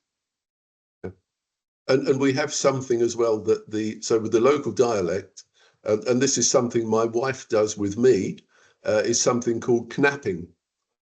And so when they knap, they try and speak more English than dialect. So they try and, it's a kind of translation. And as I say, I've been coming to Shetland all my life. I can understand it, but it doesn't matter because I speak like I do. So my wife knaps with me. But as soon as she's talking to her mum and dad or her sisters, then it's straight back into that very broad dialect. And most of the islands have a she's from Borough, but quite a lot of them have their own quite strong. You can tell when someone's from Walser or maybe from North Unst or Borough. So yeah, it's you might find it interesting, Hanna. Thank you, Steve. And we'll finish off just with one last question there. I see Simon has been holding his hand up for a while. Yeah, it's a question for Esther, I think, really. Historic Scotland or Historic Environment Scotland is very focused on protection of the 8 sites that it has in guardianship, but I would argue that Shetland is special because of the way its archaeology is still very much rooted in the landscape. It's not got neat barbed wire fences around it like in Orkney, so you can see the field boundaries going off from the settlements and things like that, and the way they connect with the burial mounds and that sort of thing. Where do you see Historic Scotland's mission within promoting the wider engagement with archaeology in the landscape within Shetland? It's a really interesting one. To a certain degree, it's not for me, but I'm the nearest representative you've got here, because I only deal with properties in care. It's not in my remit to look at anything that's not in care. So scheduled monuments and any other protection is not within my remit. It's actually a really interesting question. At the moment, at the moment it's seen as as you say, it's a protective responsibility. There's no actual input put into. It's a regular question I have when people go, what are you going to do about St Ninian's Isle Chapel? And I say, well, obviously I can't speak for the heritage team, but nothing, because it's a scheduled site, it's not being damaged, and that's all the landowner responsible. The landowner is doing their full responsibility. They're not damaging the site. It's fenced off. It's protected, and yes, it's not ideal for tourism. And yes, I would love to see more done with it, but it's not something that currently sits with Historic Environment Scotland, because relative to that, much as I love the landscape archaeology and personally think it's amazing and should be celebrated, and I'm sure all of our heritage team do too, it's not something that lies within our remit at the minute, and it hasn't been. It's not in there's no remit for visitor experience. The visitor experience is purely tied back to the properties in care.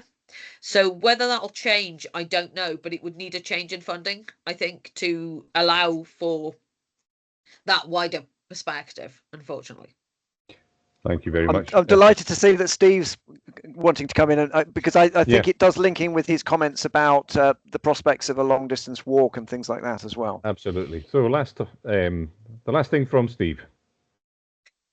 I did think about that, Simon, but I think maybe it's something we need to have a chat about, I think, rather than on this forum. But be delighted to have a chat about that and how we're developing that at the moment. So that's maybe something for us to have a chat about. I had a really quick question, because I actually want to get to Pete's Cafe before it closes at 2:00. But I've got a very quick question for Alda. Pete's is a German cafe, by the way. We're very cosmopolitan here. At one end of the street, we've got a French restaurant, and at the other end of the street, we've got a German cafe. So it's we're not such a backwoods as you might think, even though we don't get the numbers. Alda, can you tell me? It's a very straightforward question.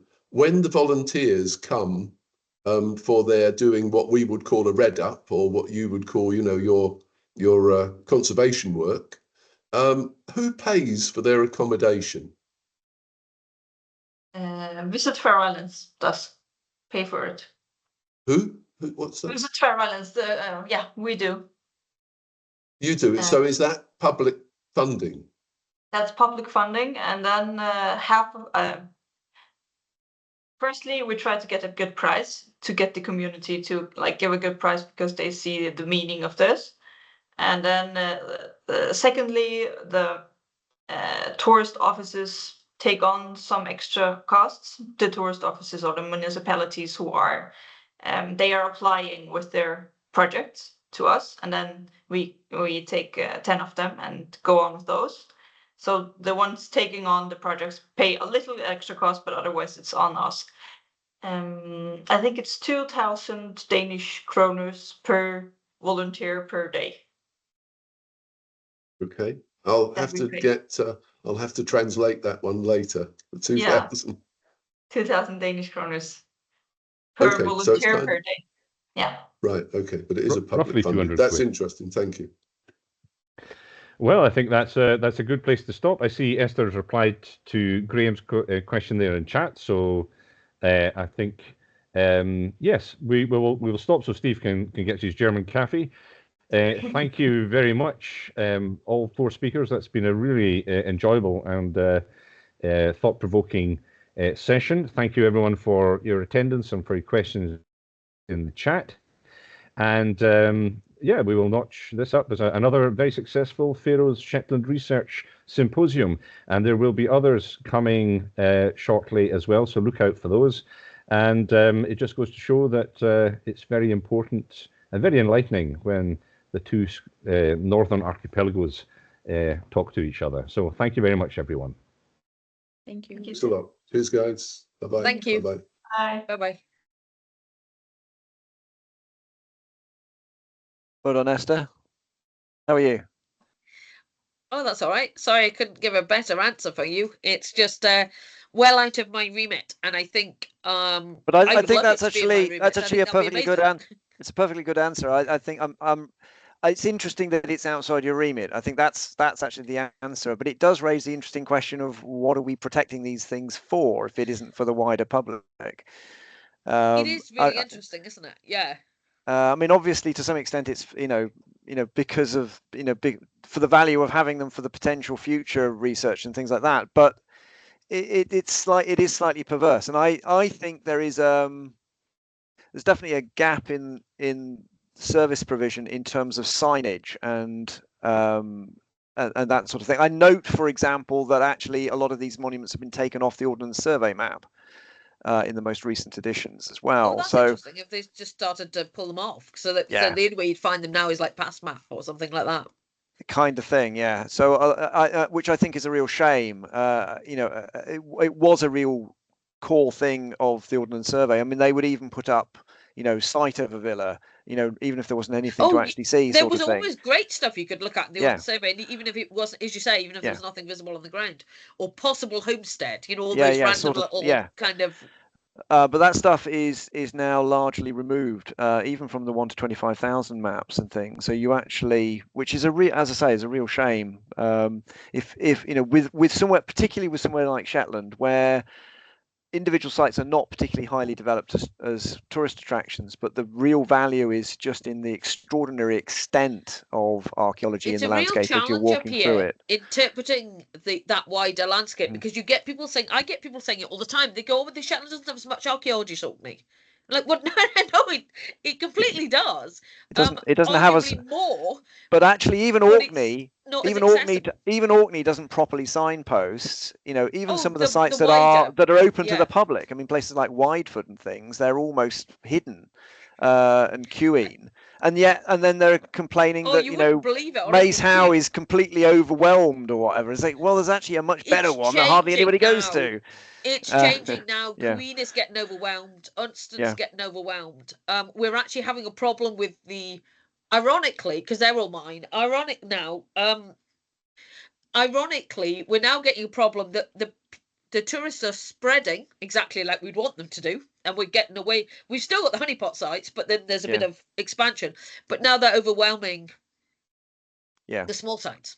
Well, I've been to Unston, obviously, and I mean the problem there would be where you can, a car can turn up and disgorge its people, and they can get out and have a look at the site. But if more than a couple of cars turned up, it would be a massive problem for the people that live at the farm or whatever. Welcome to my world, Simon. It is a massive problem for the people that live at the farm.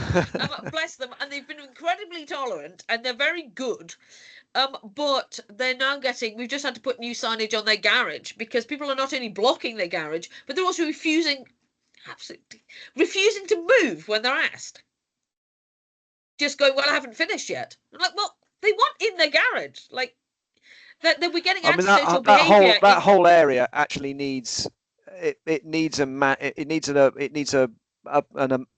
landscape management approach, something like Stonehenge, where there's a central car park.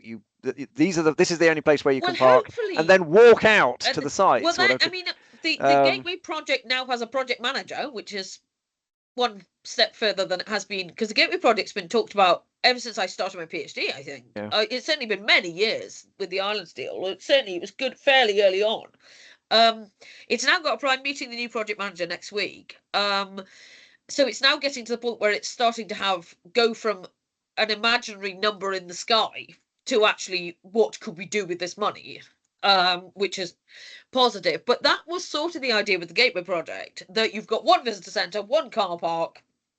You know, the trouble is the numbers in Orkney are so high now that unless you shut it like Stonehenge, and just say, that's it, this is your gateway, you're going to have to walk out from here. Well, I think there are, I mean, there were a lot of things I would have liked to have talked about today. I mean, I thought the closed for maintenance project in Faroe was really interesting. There's actually a project called Earthwatch, which charges people to take part in those kinds of projects. But that's a really interesting way to go, as a way of rationing what's available for participation by the community. But what it ends up doing, sort of participation, what you end up doing is only getting the whale healed. And I noticed that they were saying how diverse the group was, whatever. And we took paying guests or whatever at Pompeii, and you end up with just rich American Republicans or whatever. Not that they were bad people, but they were just, it was a very narrow, financially well-heeled group of people. A privileged kind of group. We used to get them at Albea. We didn't get them at Segedunum because that was all full of I can't remember what the project was called now, but it was one of the getting back into employment projects. Mm-hmm. Oh, well, like a manpower services probably was that it was sort the tail of thing. end So of that. It was full of unemployed welders and me, and we had we had a great time. It was a great team. It worked really well, but we didn't allow Earthwatch people in because they weren't quite. But that's that problem with that. That's kind of the whole problem with the Earthwatch thing, because they weren't after a bubble of sweary welders. They were after a kind of they were good people, but they were after a holiday. So they were after a slightly sanitized approach to their, which is fair, because I probably wouldn't want to go abroad and then have and just people be an exploited workforce or whatever. But they pay well to be an exploited workforce. It is an interesting one. I thought that was really interesting. It's also a genius idea. I remember it happening, because I remember thinking, what an amazing piece of marketing, managing to close your sites but make it a good news story, and then get people to come in at a relatively low cost to do the work for to maintain them. But I think they must have a similar problem again, and I think a path is less problematic than a site, but when people have come to see wildlife and landscape, they don't necessarily want to be on a boardwalk or a prepared gravel surface or whatever. They are going to want to scatter, and I think there's an interesting sort of needs analysis of at what point can you not let people just wander, and do you need to actually corral them onto a prepared surface, and at what and there is what levels point, sort of tipping point where you get to the point where you're going to have to contain them. And what point is it even worth providing a prepared surface, because it's the cost per user is becomes prohibitively high unless you have a reasonable throughput of traffic or whatever. Well, it's like there was chat of putting a boardwalk in at Stenidale. Mm-hmm. But because you know how wet Stenidale gets. I mean, this was a few years ago. It's never happened because I think the investment to put a boardwalk into Stenidale, relative to the fairly, at the moment, pretty low level of erosion that's happening. You think you might I think visitors would regard the boardwalkers keeping their feet dry, probably, rather than preventing the erosion. They all tend to have wellies, but yeah. No, they don't. I took a group out there last year from a conference, and some people ended up this was in like March or something. Some people ended up walking out barefoot because it was so insanely wet underfoot. Not good. I mean, March at Stenidale, that's gonna be wet. Yeah, I would be surprised if it ever happens now, because budgets are tightening like they are everywhere. But I mean, Stenidale's an interesting one. I mean, if I was developing Stenidale from scratch, I would actually take people over the hill from the Gruting side. Yeah. And I would take them via the stone circle, and that would be the route that I would develop. That would be a better route. It's a much nicer experience. Plus, you get to see an extraordinary curb cairn when you get to the hilltop as well at the Hammers. Yeah, it's nice. So, and you're taking them through a landscape of very obvious houses and field boundaries at Gruting as well. Landscape. Whereas coming from the other way, you're actually in quite a sort of desolate space. Desolate. Yeah, it's quite I was trying to think. It was quite a liminal kind of space where you've kind of come from. There's cairns and things on the hilltops, but then you come down into sort of very little apart from the odd standing stone and cairn as you go down the route, which I think is probably deliberate, but it's harder for the visitor to comprehend. I mean, the challenge, I imagine, in practical terms, is I haven't looked into this because Stenidale so far has not featured terribly highly, because the things that, when you're working in it, the things that feature the highly are the things that cause problems. So far, Stenidale has not caused a significant problem. But so I haven't looked into our access rights and things, but I would imagine we have access rights. We obviously have access rights on the route we use, but well, there's also a right to roam as well. So, but obviously we can't use that for organised route. Yeah, as a kind of organised body, but we have to have access rights. But the council is trying to organise, a network, a path network. There's certainly a chance we could work. The big advantage of the Gruting site is that the one thing is, I'm not quite sure who owns that car park, but it is a space that you could take a bus to. Whereas for the Gruting Hall, sort of at Gruting Hall, just over there. Yeah, I mean, there would be a great prospect of some sort of community project there, because I bet Gruting Hall. Opening it for the toilets as well, because that's the toilets is the big problem of Shetland tourism. The toilets is always the big problem. It's like quarter of my job is toilets, especially given the age profile. I mean, if 50% of our clientele or whatever is over 60, then of course they've got a roving eye for the open public toilets of Shetland or whatever. It's like going on a cottaging holiday. It's ridiculous. We're in dealing with the demographic. My visitor demographic generally needs to use the toilet every time they see one. Yeah. And so there does need to be regular toilet opportunities. Yeah. But yeah, it would be a great opportunity to work with Gruting Community Council, whatever they've got. Their hall committee, whatever's. There must be something over there. It's kind of like that joke about Joe Biden, isn't it? The only time he doesn't need a pee is when he's having a pee. Yeah, well, that's pretty much my tourists, apparently. Yeah. It's. I mean, Bottom Hall does very well. I mean, they open up for the cruise buses, and they've reduced our problem at Yarshof by working with Bottom, and Bottom get a nice fat check for opening up for. So how does that work? Is it per bus, or what does it work? I believe it's per bus, and the bus drivers or the bus companies rather have keys. And they just let themselves in. So it's a very low maintenance system. That's brilliant. No, that's a really good system. So it really is really easy for the community to run because they basically need to do nothing other than make sure someone's make sure it's stocking reasonably toilet clean roll and somebody's putting toilet roll in occasionally. Yeah, And even then, all they need to do is let the driver know where the spare rolls are.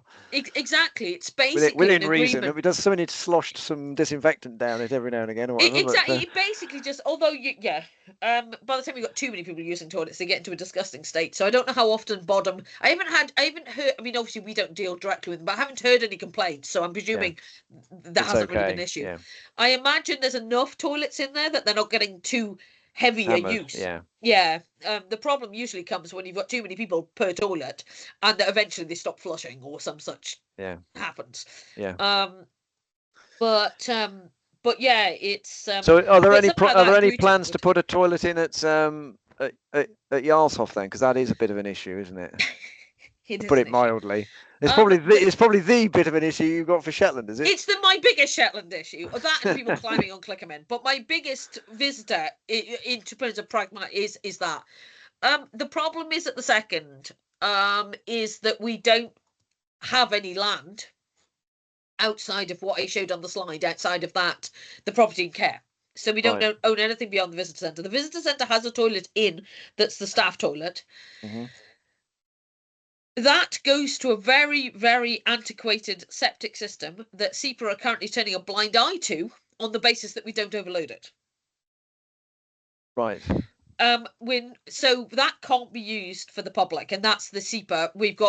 SEPA have said you can't put anything more than the staff into there because basically. So could you put in a much larger septic tank and management system, and it would be, or is it just that wouldn't get planning approval?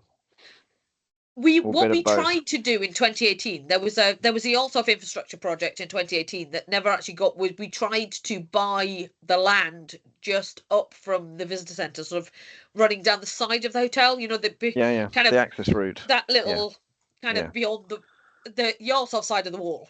There's that little strip of field. We tried to buy that with exactly that plan to get toilets in and to get some car parking in.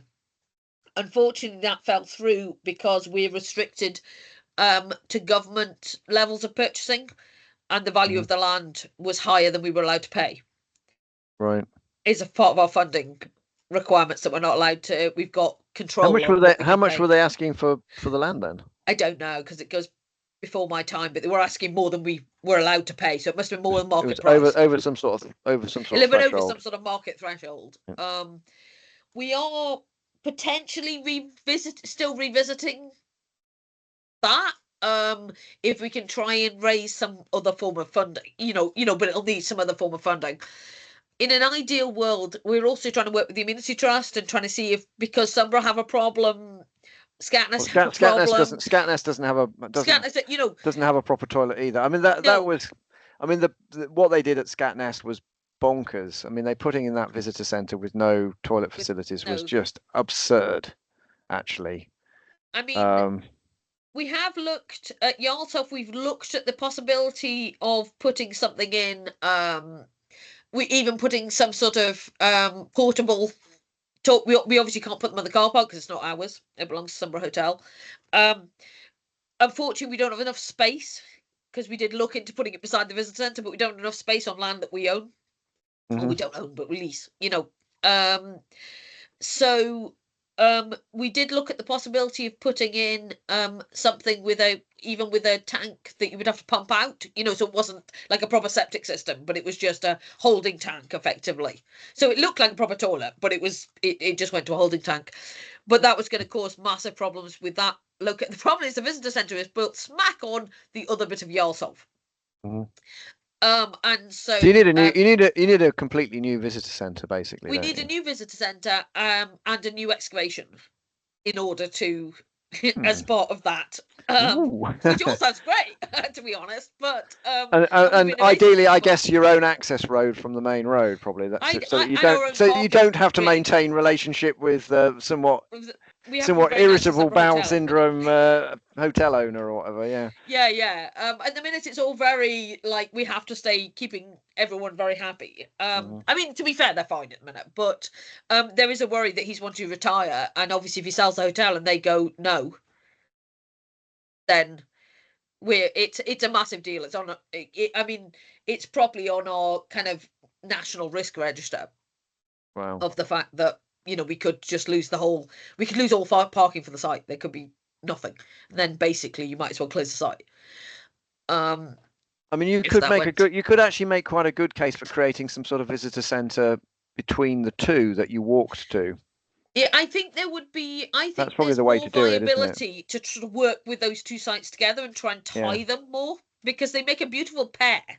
Yeah, they do. I mean, I think I mean, Scatness really needs quite a lot of work on visitor access. I mean, it needs some sort of scaffolding gangway so that you can actually walk. Well, first they need to decide how they're going to make it safe. You could walk out over the. You could have something that allowed you to walk out over the broch to actually and see down.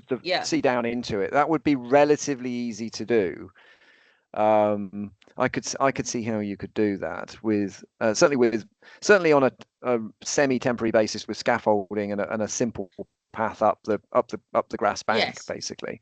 From within the fence line. They just need to decide what they're going to do. They've got some major strategic decisions to make. It desperately needs signage. I mean, I think relying on, having it open one day a week or whatever during the season for people to, to be shown around the site, especially when the guides that are there. I mean, I know Steve's there some of the time now, but some of the guides didn't even know there was a ditch around the settlement. I mean, the extent of their ignorance of the site was really phenomenal. That's quite frightening. I think the problem is, from my understanding, is that if we let them roam around the site, because of the state of the consolidation, the state of the stability, it's just a hazard. It needs consolidating before you can let it. But it's going to need further consolidation anyway. I think they've actually reached the point where they're talking about reburying some of it, apparently, which is fairly horrifying as well. But I suspect it's reached a state. I suspect it's reached a state of relative. The stonework is probably basically okay. What they need to do is replace the sandbags with something more permanent. They'll definitely need to replace those. There's some bits that are looking slightly horrifying. I was there. It was probably a good couple of years ago now. They did some photogrammetry work there, and some of the stonework is looking quite horrifyingly wobbly. They lowered some bits. They'd already lowered some bits anyway. Yeah. So it may be that they need to lower them more or take them down and put them back up again or whatever. I don't think we'll progress. I mean, that's the direction we're actively trying to go at the minute of partnership working, trying to see if we can solve the two problems in one go, in terms of work together and kind of get more of a, because it would also, I mean, we could also, and this has been talked about in the past, we could share staff between the sites, we could have a joint ticket, like there would be loads of partnership working. You could also, I mean, it's actually not very far from, to send people out off to the Nessa Brodgar as well. So there's a whole load of things, and it could be a hub for the interpretation of all of the airport defences and all of that sort of thing. Yeah. As well. There's so much down there that you could easily get a walking kind of tour around the area. Oh yeah, the West Bow and the East Shore, and absolutely you can walk up from Yarlsoft to Summerhead, and that's all already an existing walk. There's a lot of opportunities. I don't think we'll get any further with that until they've made those strategic decisions about what they're doing with Old Scanus, which they are in the process of making, I believe. So well, I think sort of. I mean, they've got no money. I mean, they're under the impression. Well, yeah, that's the usual problem, isn't it? They're under the impression that if they apply for World Heritage status, that will solve their money income problems. And it's like, that's not how it works. You have a plan and then you get World Heritage status. Not you get World Heritage status and then you can afford to have a plan. That's not how it's supposed to work. No, and also, I think they're a bit less hot on that idea. Possibly, I don't want to overstate my influence, but may have been influenced slightly by me being trustee for 2 years. And banging my drum about the fact that it's going to cost them a bloody fortune. And do they not understand that they would need a World Heritage Site coordinator, a 5-year rolling management plan? Be careful what you wish for. Yeah, I mean, they've always been unrealistic about that sort of thing. I mean, I think it's been they were on a shelved. very lucky roll at the beginning when they got that what was supposed to be 3 phases of 3 years of funding each turned into, you know, I think effectively 5 years of funding, five seasons of funding of 3 seasons each or whatever, they still didn't do the things which they were supposed to have done in the third phase of funding when they were supposed to be consolidating the site. I mean, when they were doing that sort of legacy stuff. No, it's no, I think I hope they make a decision soon. I know they're looking at options because I know internally that we're one of their funders for the grants.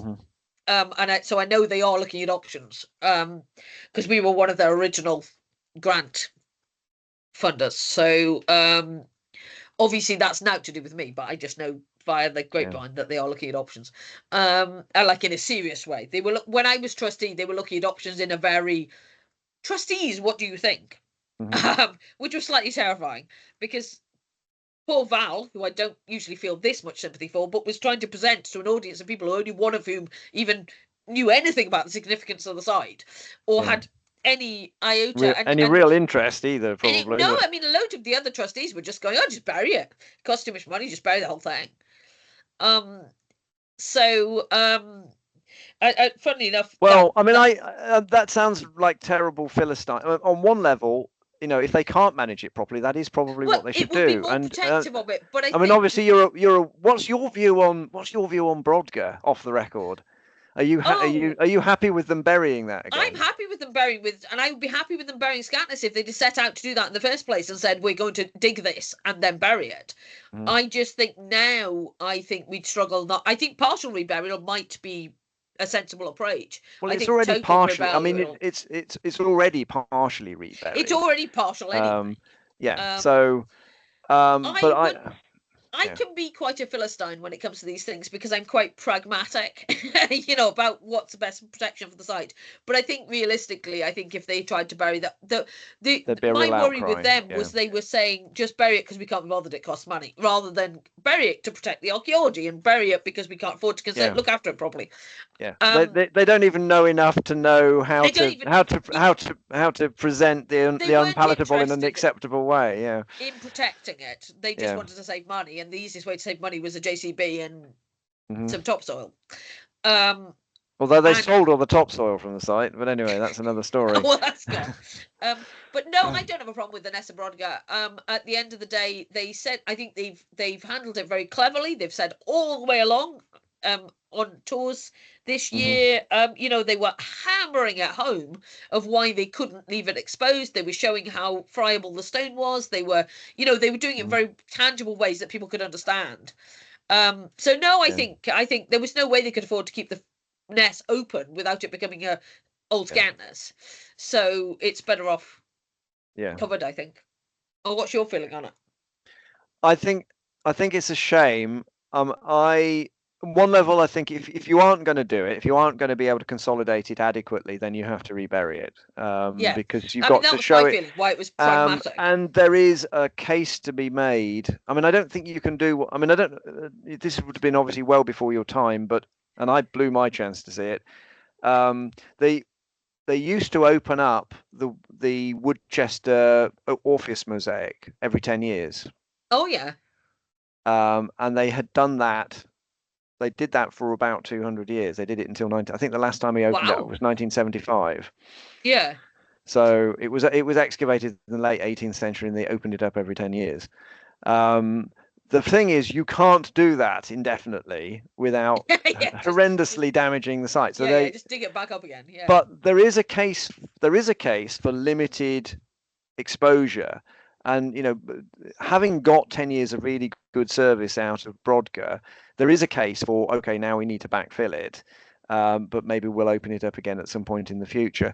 But I think where they made the mistake at Scatness was, if they were going to consolidate it, they should have blitzed limited parts of it and then consolidated them as they went along. And they could have done that, because the archaeology inside and outside of the Broch, for example, are completely isolated units. So they could have I understand why they didn't want to focus just on the Broch initially. Yeah. But once they'd isolated the Broch and some other buildings, they should have gone, right, okay, there's 2 really large wheelhouses. In fact, there's 3 really large wheelhouses, and there's a Broch. We're going to blitz one of them, and we're going to consolidate it. And then we're going to blitz the next one, and we're going to consolidate it. And you keep the project going for the same length of time, but some bits of it are actually available then round the year.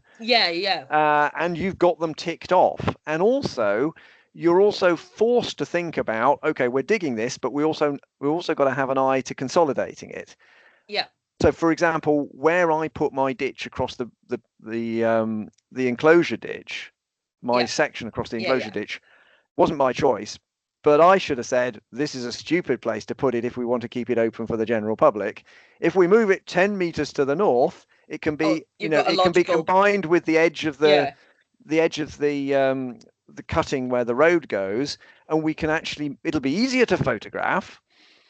It's an area you're actually working from the damaged into the undamaged, and we can consolidate it and present it to the public. So we won't have large sections of ditch open. We'll be able at least to say there's an 8 meter wide, 3 meter deep ditch that runs around the site. It goes that way and curves around and comes back, on the other side, under the airport enclosure fence or whatever.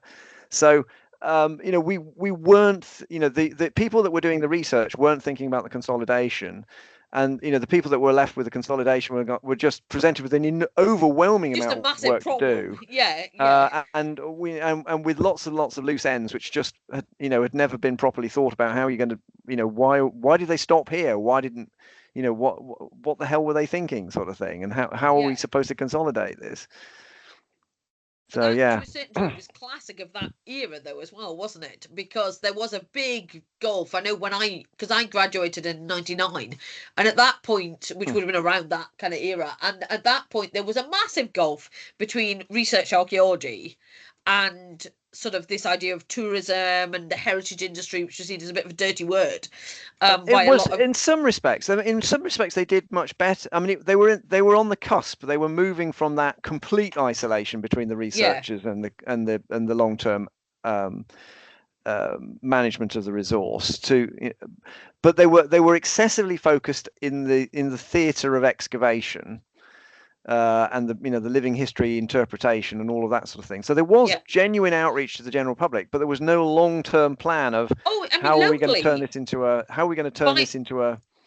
long-term project. Great. The problem is how do you sustain that? Because I'm huge fan of kind of putting people in to do outreach. I think it's great, but the problem is it's expensive if you do it as a long-term plan. Yeah, it was great, but considering what I think was the interesting thing was the contrast with the lack of thinking about how they were going to work it out for the long term. And again, Historic Scotland, need to be lauded actually, because it was it can't be criticised as being a plan that just worked hand to mouth on a 1-year basis or whatever. They actually they were granted 3-year blocks of funding with the prospect that it would be 3-year blocks of funding from the outset. That subject to satisfactory progress, they get a plan, and they actually managed to blag another 2 sessions of funding out of it, and they still didn't finish the damn thing. You can't really help that one. In terms of from Historic Scotland, kind of everybody did the right thing, and somehow it still didn't add up to the sum of its parts. That's the frustrating thing. There were a lot of good things. I don't want to, and it was great that the academics were working with the Amenity Trust. Both groups actually had shortcomings in certain respects, but they actually acknowledged the necessity of the other group, but then they didn't quite manage to bring it. They didn't quite manage to integrate it. And now they've got a knotty problem going on, which is a challenging one. It's not going to be a cheap one. I mean, I would imagine a bit like the NES. I would imagine money will be forthcoming. I mean, the NES are in that pit. They're just putting their funding in maybe, but then the amount of money is enormous that they would need. I mean, they had a plan for I think it was £7 million visitor centre, which didn't even address the issue of car parks and toilets. For Christ's sake. That one. I think that was well died a death. So it couldn't possibly have worked. No. that was just a mad pipe dream. And apart from the fact that, are we allowed to build a multi-story shed on the edge of an airport? There was a lot of problems with that one, I think. But also it separates the structure from its landscape. It separates from its landscape. And have you noticed what else happens when you build big sheds over stuff? They go green. Like there would potential conservation challenges. Yeah, have you ever been to Binchester? Yes. Yeah. Yeah, I mean, just horrendous. The wooden shed over that is a catastrophe. I mean, and again, in a lot of respects, you'd be better, covering the site up with sand and shoveling it off every 10 years, frankly. It is a real problem. How do you manage these sites? It is a real challenge. I mean, I suspect if they come up with an unambitious, pragmatic way of dealing with it, they will be able to get some funding for it, because I'd be surprised. Maybe, not for big sheds, but I mean for partial coverage, a little bit of consolidation. You can get £25 million to redevelop the site interpretation at Stonehenge if you've got 2.5 million people visiting a year. With the best will in the world, Shetland is probably never going to have hundreds of thousands. It's certainly never going to get tens of thousands at a site like Scatness or Jarlshof.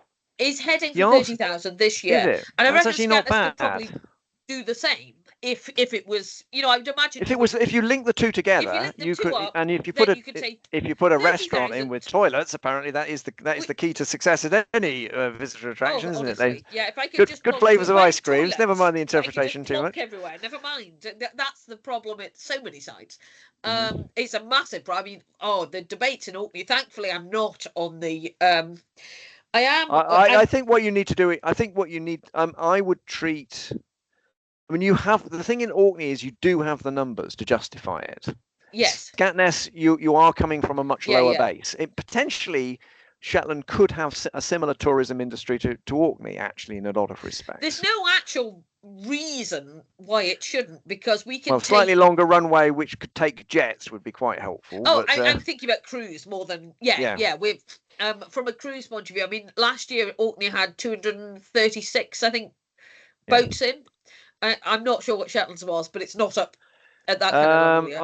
I took Steve's numbers were, I think he was saying he had visitor numbers. 2024, 138,000 passengers on cruise liners, and 40,000 visitors that were coming for leisure. So I presume those are people that come on either the ferry or the or the airport or whatever, and have come for come for more than a walk around the town after jumping off the ship or whatever. So yeah. Oh yeah.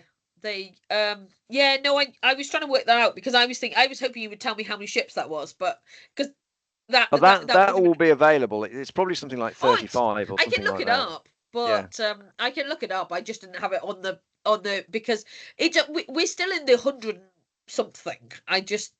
So what's the number in Orkney?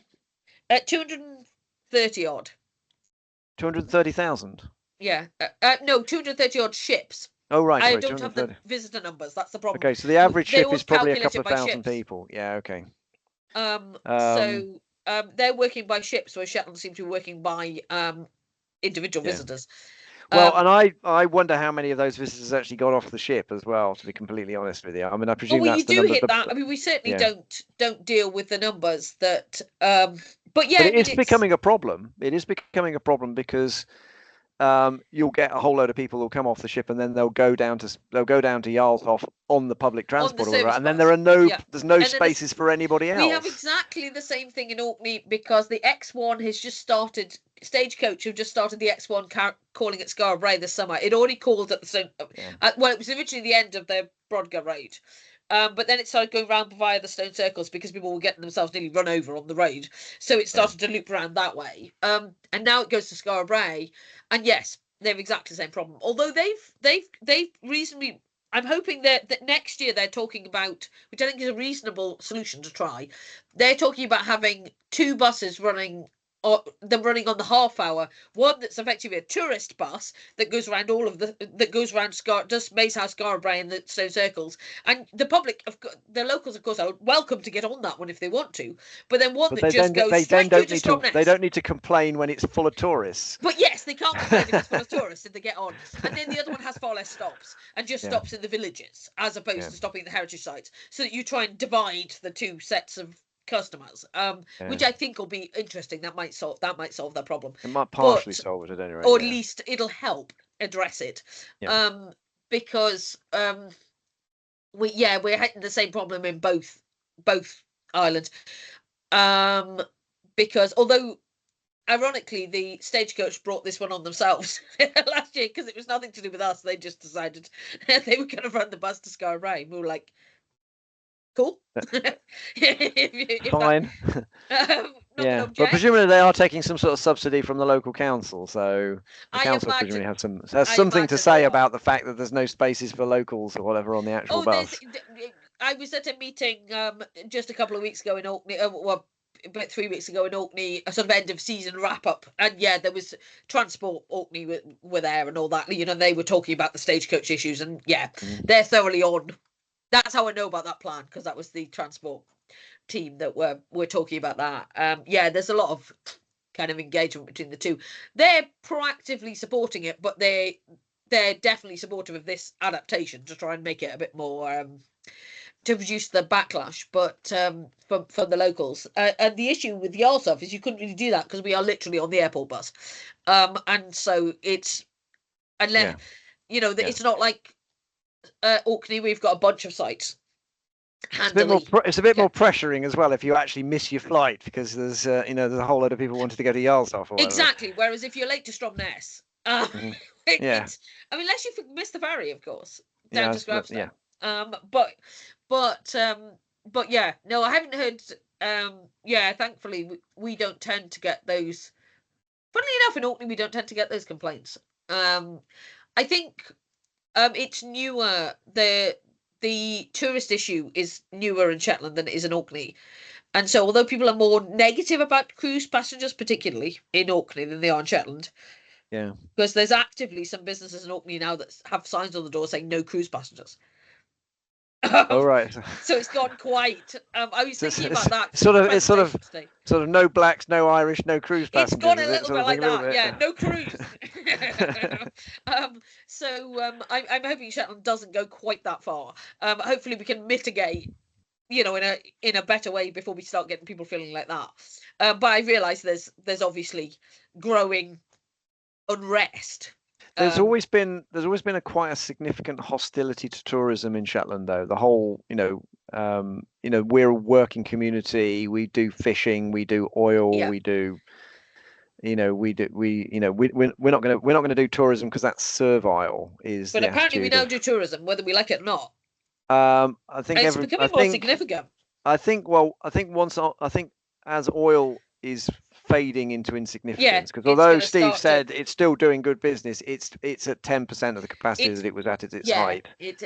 I would say there must be a significant danger that it doesn't go another decade. I'm not saying that will definitely happen, but it's definitely we need something to take over. Obviously the wind turbines are going to be significant going forward as well.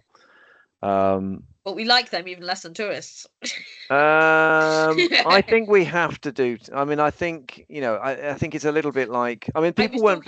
There were some people were not at all happy about Sullom Voe and the intrusion into Shetland life. But my God, what would Shetland be if it hadn't been for the oil? We'd have gone sub 10,000. I think. We'd have been. Well, we'd have certainly hit the same problems as the West Niles hit.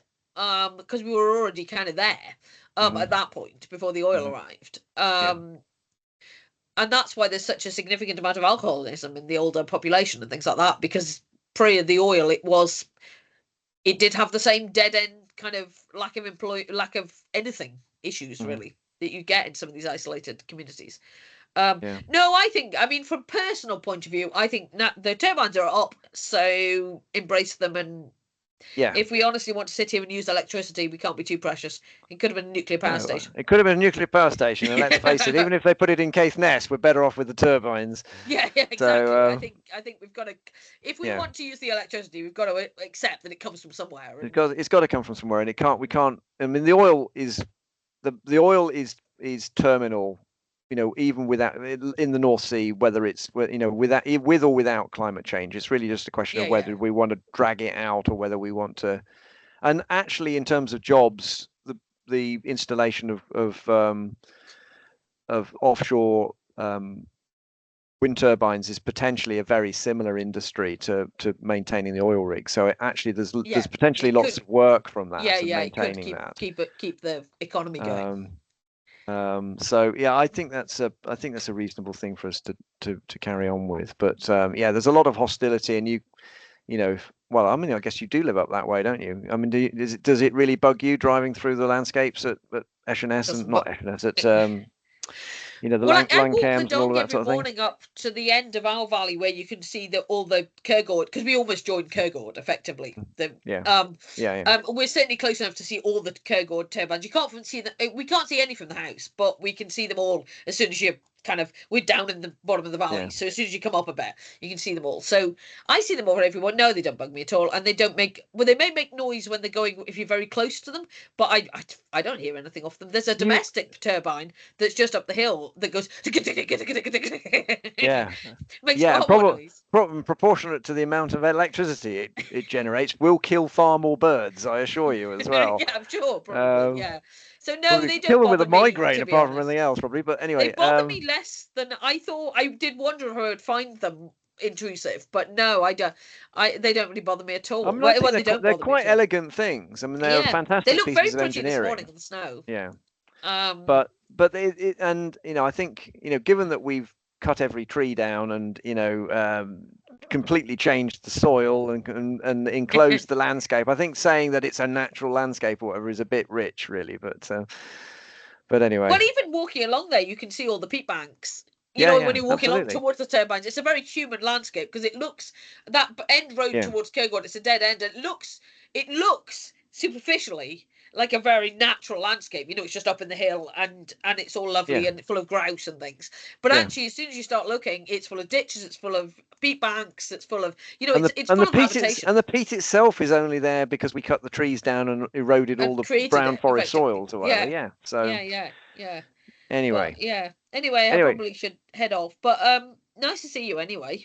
Virtually see you. Yeah. But lovely to see you. Are you enjoying the job? I am enjoying the job. It's not the easiest job in the world, as you can imagine. But I knew that when I took it on. You had an introduction to dealing with the public with working with Mariel, so that's all been good experience in the end, hasn't it? Oh, absolutely. Well, it's been fantastic experience, and to be honest, I don't think I'd have got this job without it because I've got all the venue management and KPIs and all that kind of stuff. So no, it was absolutely critical in me getting this because, and as we're pushing more and more driven, more KPI driven, more commercially driven, the fact that I walked in going, I was sales and comms lead. They went, oh, excellent. And that certainly gave at least as much weight as any of my academic work or my community work. It was sort of 50-50 weighted. So no, it was thoroughly worthwhile having a few years in the arts. It also taught me a lot of stuff. Some of it's taught me what not to do, but that's also valuable. Well, it's the same as doing a PhD, really. Wouldn't do it that way again, sort of thing. Yeah, exactly. It's like but no, it's great. I mean, it's so much variety. I mean, I never know what I'm going to be doing. Like one minute I'm talking to architects about what on earth we can do at Jarlshof for internally to try and deal with the staff because they've effectively got a cupboard really there. As their staff, and now we've got 7 staff. Like we don't really even fit, and they can't even all fit in the cupboard, let alone at one time, let alone actually be able to have it as breakout space. And the next minute I'm talking to the climate change team, and the next minute I'm talking to heritage, and the next minute I'm doing HR because we've got 45 staff across the district, so there's plenty of HR stuff needs doing and what have you. And so and that again I wouldn't have had the experience of if it wasn't for Shetland Arts. So So yeah, no, I love it. We've got a really nice district for, I mean, you can't really hurt with the Historic Environment of Scotland, but for sites, you know, we've got everything from sort of Hackness Martello Tower in Orkney, you know, and Fort Charlotte and things, you know, right back to kind of Scarborough and Yarsov, and you know, so there's a bit of everything with the staffed ones, certainly. And the unstaffed ones, I still haven't visited them all. They're the only ones, because there's so many on isles that I haven't managed to get to yet. But they sit a little bit like Stanydale. They sit and mind their own business and tend to get onto people's radar. Yeah. If there's an issue. I mean, obviously they're regularly visited by the conservation team. They're just not regularly visited by me. But I'm gradually trying to get to them. But again, travel budget is tight as well. So I can I'm down in Orkney once a month though. So I really can't complain. It's great. Yeah, no, it keeps me out of mischief. It's busy, but it's really good and it's a really nice team. So no regrets there at all. It was definitely a good move.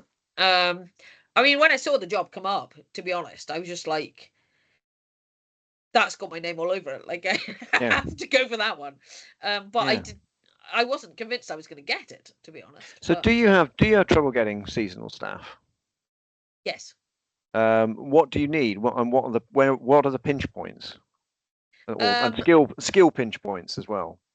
Oh, generally we're just after. I mean, I'm not sure whether we'll need to recruit next year or whether our seasonals from this year will come back. Will all come back. There is doubt about at least one of them. So we may well be recruiting at least one. Usually, broadly, we're looking for peak. We've got one job that goes sort of April to September, or two jobs that go kind of April to September, and then there's a couple more jobs that run like June, July, August, that are peak student kind of jobs, if you know anybody. And that's what we staffed them with last year, and that's why most of the students are planning to come back. But and it's all stewards. So, well, I mean, if you know any people who are interested in conservation, the Monument Conservation Unit as well are always. Well, I don't think they've got any gaps at the second, but they're regularly looking for people.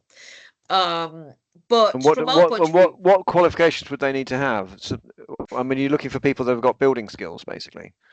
Yes, but it can be, if it's a labourer's post, which is what's coming up most often. Basic. It can be like an enthusiastic DIYer. Right. It doesn't necessarily need to trade as such. Just someone who isn't scared of getting their hands dirty, quite happy to muck in, has a bit of experience at doing a kind of practical job. Because they do everything from grass cutting to painting to bits and pieces of consolidation work under the supervision of the stonemasons. You know, so that's just it's a labourer's post, but it's kind of a fun labourer's post because you get to go and do whatever, you know. Sounds great. I might apply for it. But you know, if you're going to be a labourer, I think you've got to come and work with the MCU. But from my point of view, it will be stewards. So are they recruiting a slightly wider range? I mean, obviously they don't want to be working in winter in terms of maintenance jobs, but do they? I mean, I presume the stewarding stuff is more about when the visitors are around. The stewarding, we've got 2 permanent staff that work all year, but the rest of it, but I doubt we're going to be recruiting for them anytime soon because we've got people happily sat in jobs who I doubt are going anywhere because there's not many jobs in Shetland that are heritage related. But there's certainly seasonal, so it'd be kind of broadly April to September or possibly June to September.